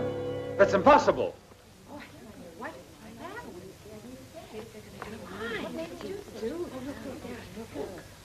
Look there! Where? At the top of the stairs. Walter, stop, or I'll shoot!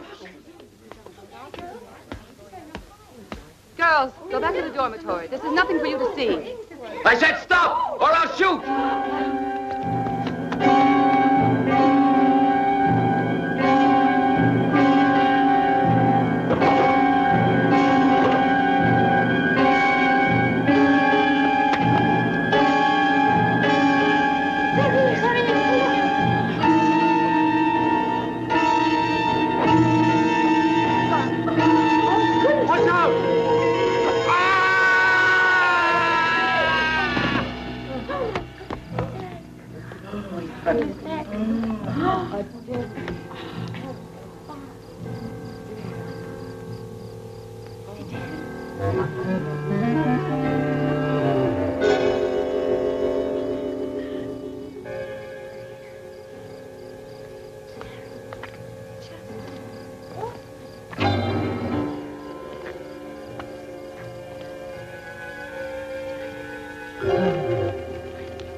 Well?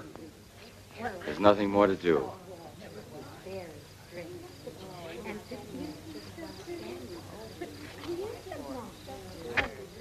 He was the monster. He tried to kill Sandy.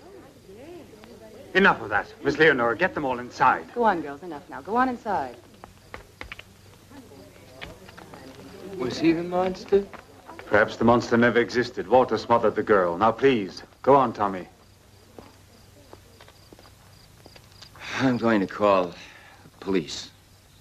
All right.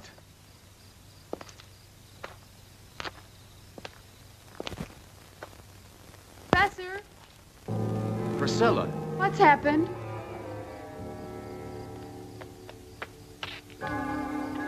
Priscilla. It's terrible. Walter killed himself. No. It's true. Caught him by surprise fleeing from the dormitory. After he tried to kill one of the girls. Sandy. Sandy? Yes. So Walter was the monster. No. He couldn't be the monster. But why not? Because Walter had a dog.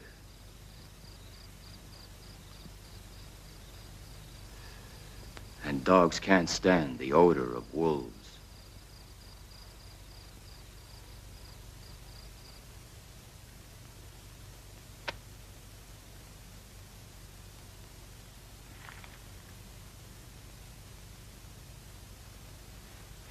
This is appalling, Sir Alfred. Yes. It's like a compulsion I have here inside of me. And why am I like this? I don't know why. But I've never killed anybody.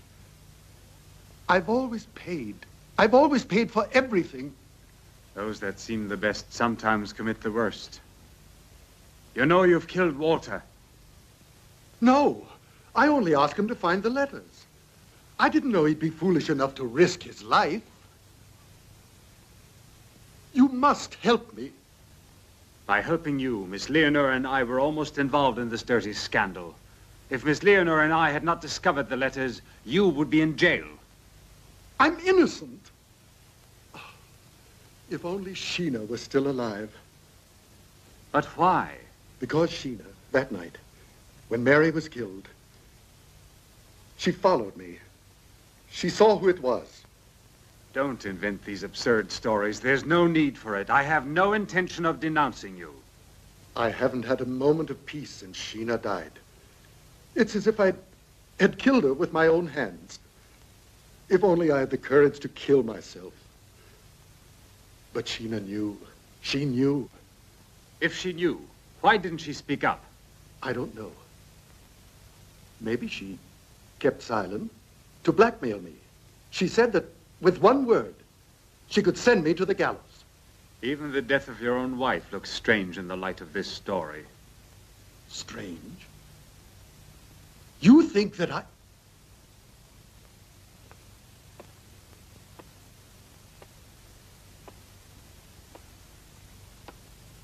I'm not thinking anything.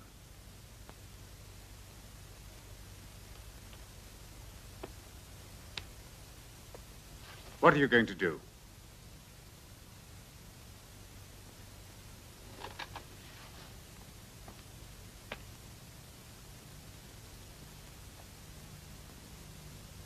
What will you do?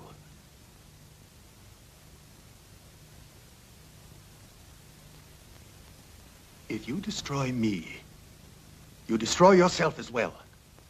Go, Sir Alfred.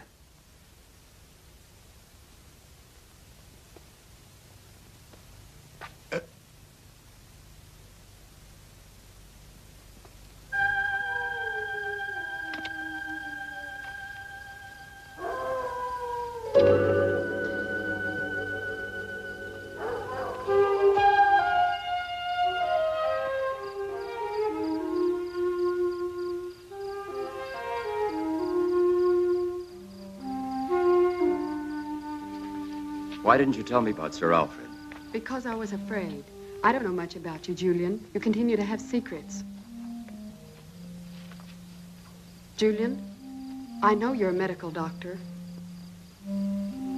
Ah. Well, then. You must also know that I'm a failure. Julian, is one mistake really so bad? Oh, no. But it's a battle, Priscilla. One cannot forget the past when it keeps following you. All right, let's go. There are more important things to be done now.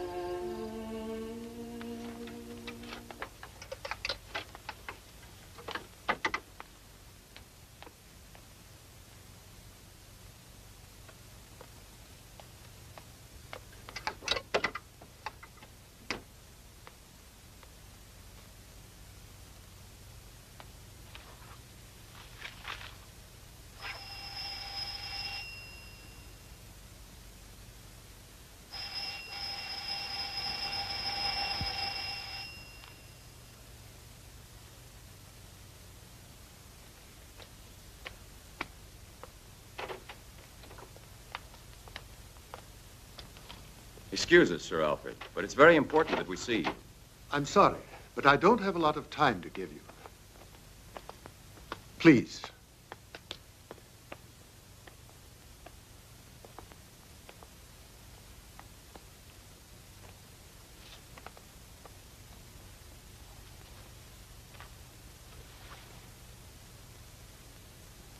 Sir Alfred, I have a very delicate question to ask you. Let me assure you, I will tell no one of this visit. But I don't understand, Professor Alfred. I have nothing to hide. You're in bad trouble because of your relations with Mary Smith. How dare you, sir? The letters. Sir Alfred, that is not the point.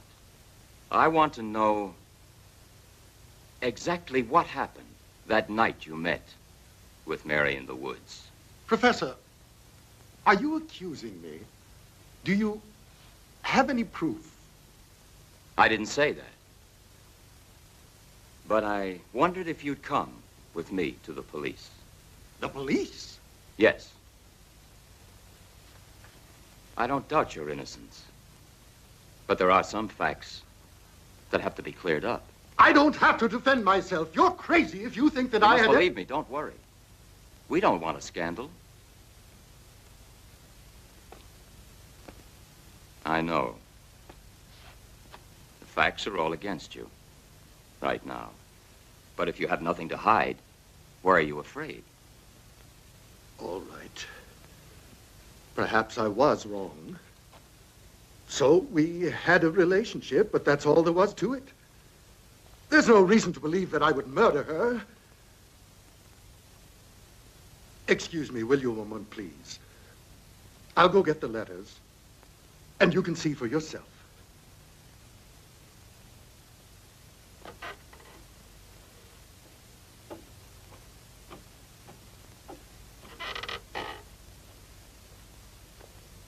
Well, what about him? It's a possibility.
Leonore.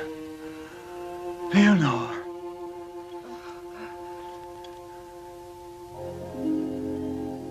Leonore.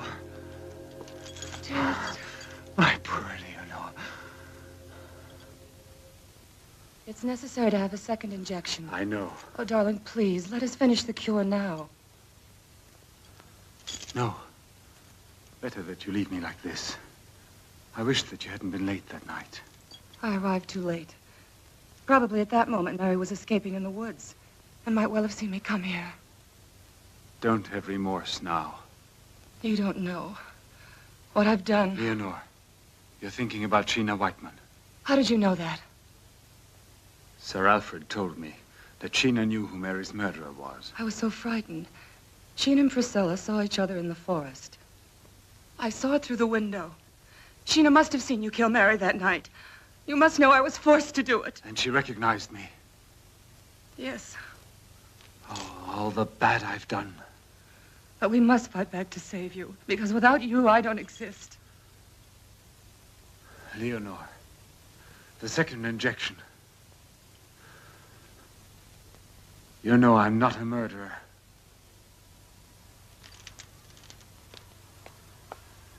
Watch out! Leonore! Get away from her! Get away from her! Leonore! I can't help you, Leonore! Get away from her, you filthy beast! Get away! Get away from her! Leonore! I can't help you! Get away!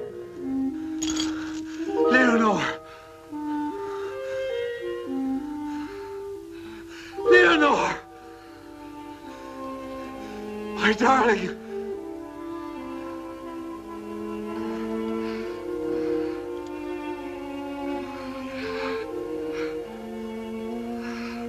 The key, Leonore.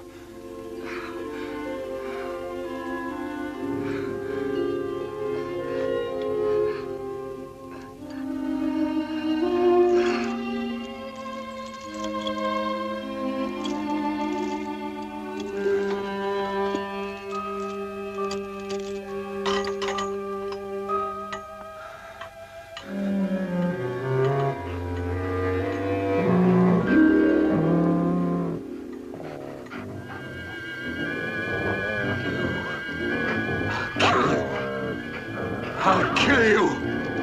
Don't get away from me. You've killed my Leonore. I'm gonna beat your brains out. I'll kill you! I'll kill you! Oh, murdering dog! I'll kill you! Kill! I'll kill you! You must have known it was Walter. You were with him that night in the guardhouse. So what? And now? Listen to that story. Tell us, Pris, is it because you're making time with the professor that you're being so very uppity about it? Don't listen to her, please.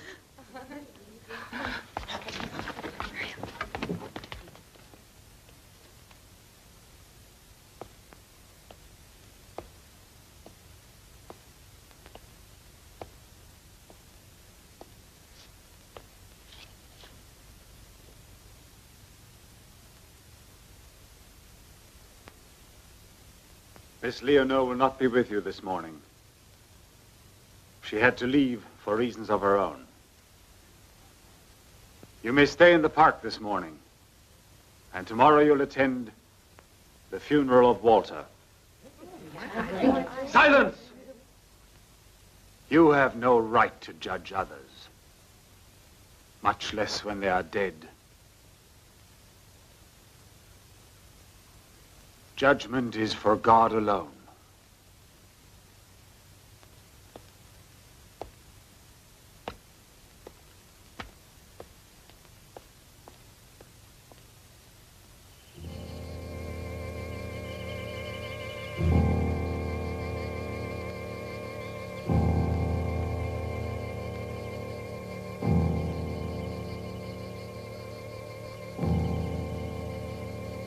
Be calm. After all, he got what he deserved. No!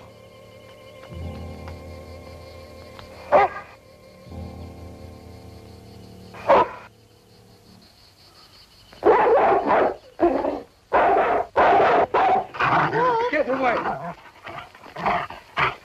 Get away from here! Get back here! Wolf!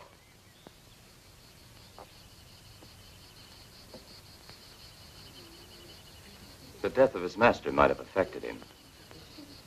A beast sometimes is especially sensitive. It's true. Perhaps he feels guilty of Walter's death. I'm going now.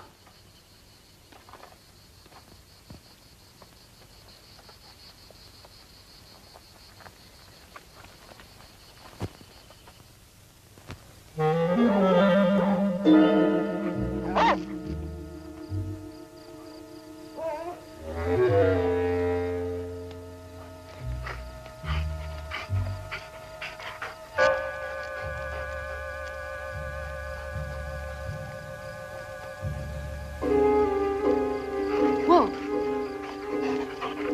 Wolf!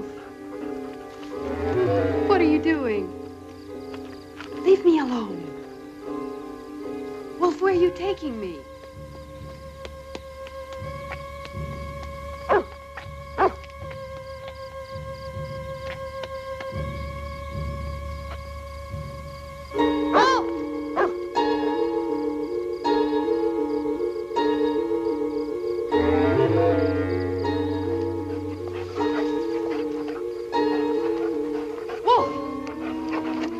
What are you looking for?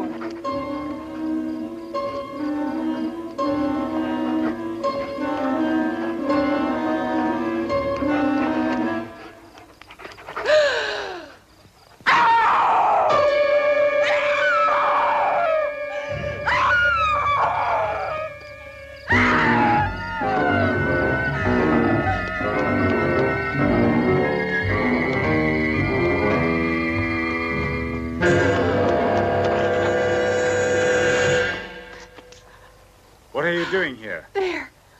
Over in the woods. It's terrible. It's What's terrible. happened? What have you seen? I've seen a corpse. It's Walter. What are you saying to me? You're imagining things. No, I've seen it. It's not my imagination. The dog led me to it. Wolf. A dog? I followed him and he took me into the woods. At a certain place he began to dig and uncovered something. It was Walter. You're still in shock from that night. Come inside. I'll get you something to drink. All right, I'll go and phone the police. But if we find nothing again this time, come in. But if the body of Walter is buried in the woods, who could be buried in the cemetery?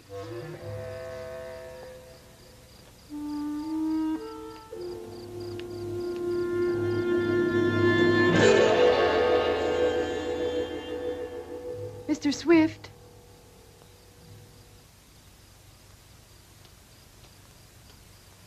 Mr. Swift, what are you doing? Can't you hear me?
Leonore. Leonore. I've killed again. You haven't killed Priscilla.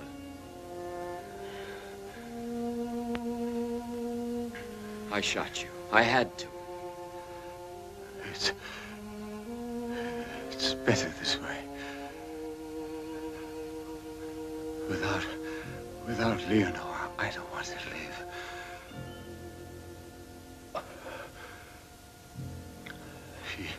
She was with me always. She tried her best.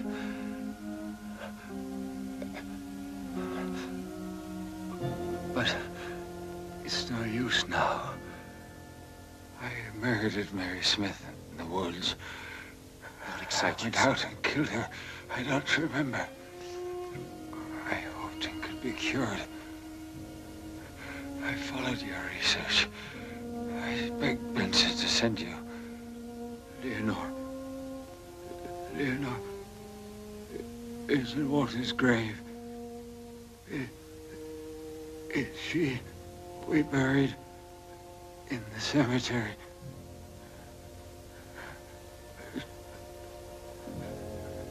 May God forgive me.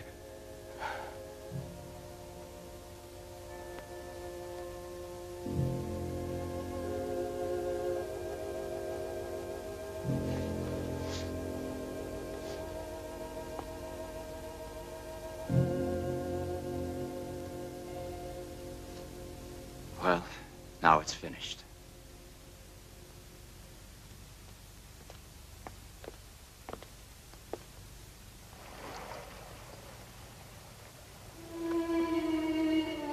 The moon. It was a nightmare for me. I know. Now the nightmare has passed.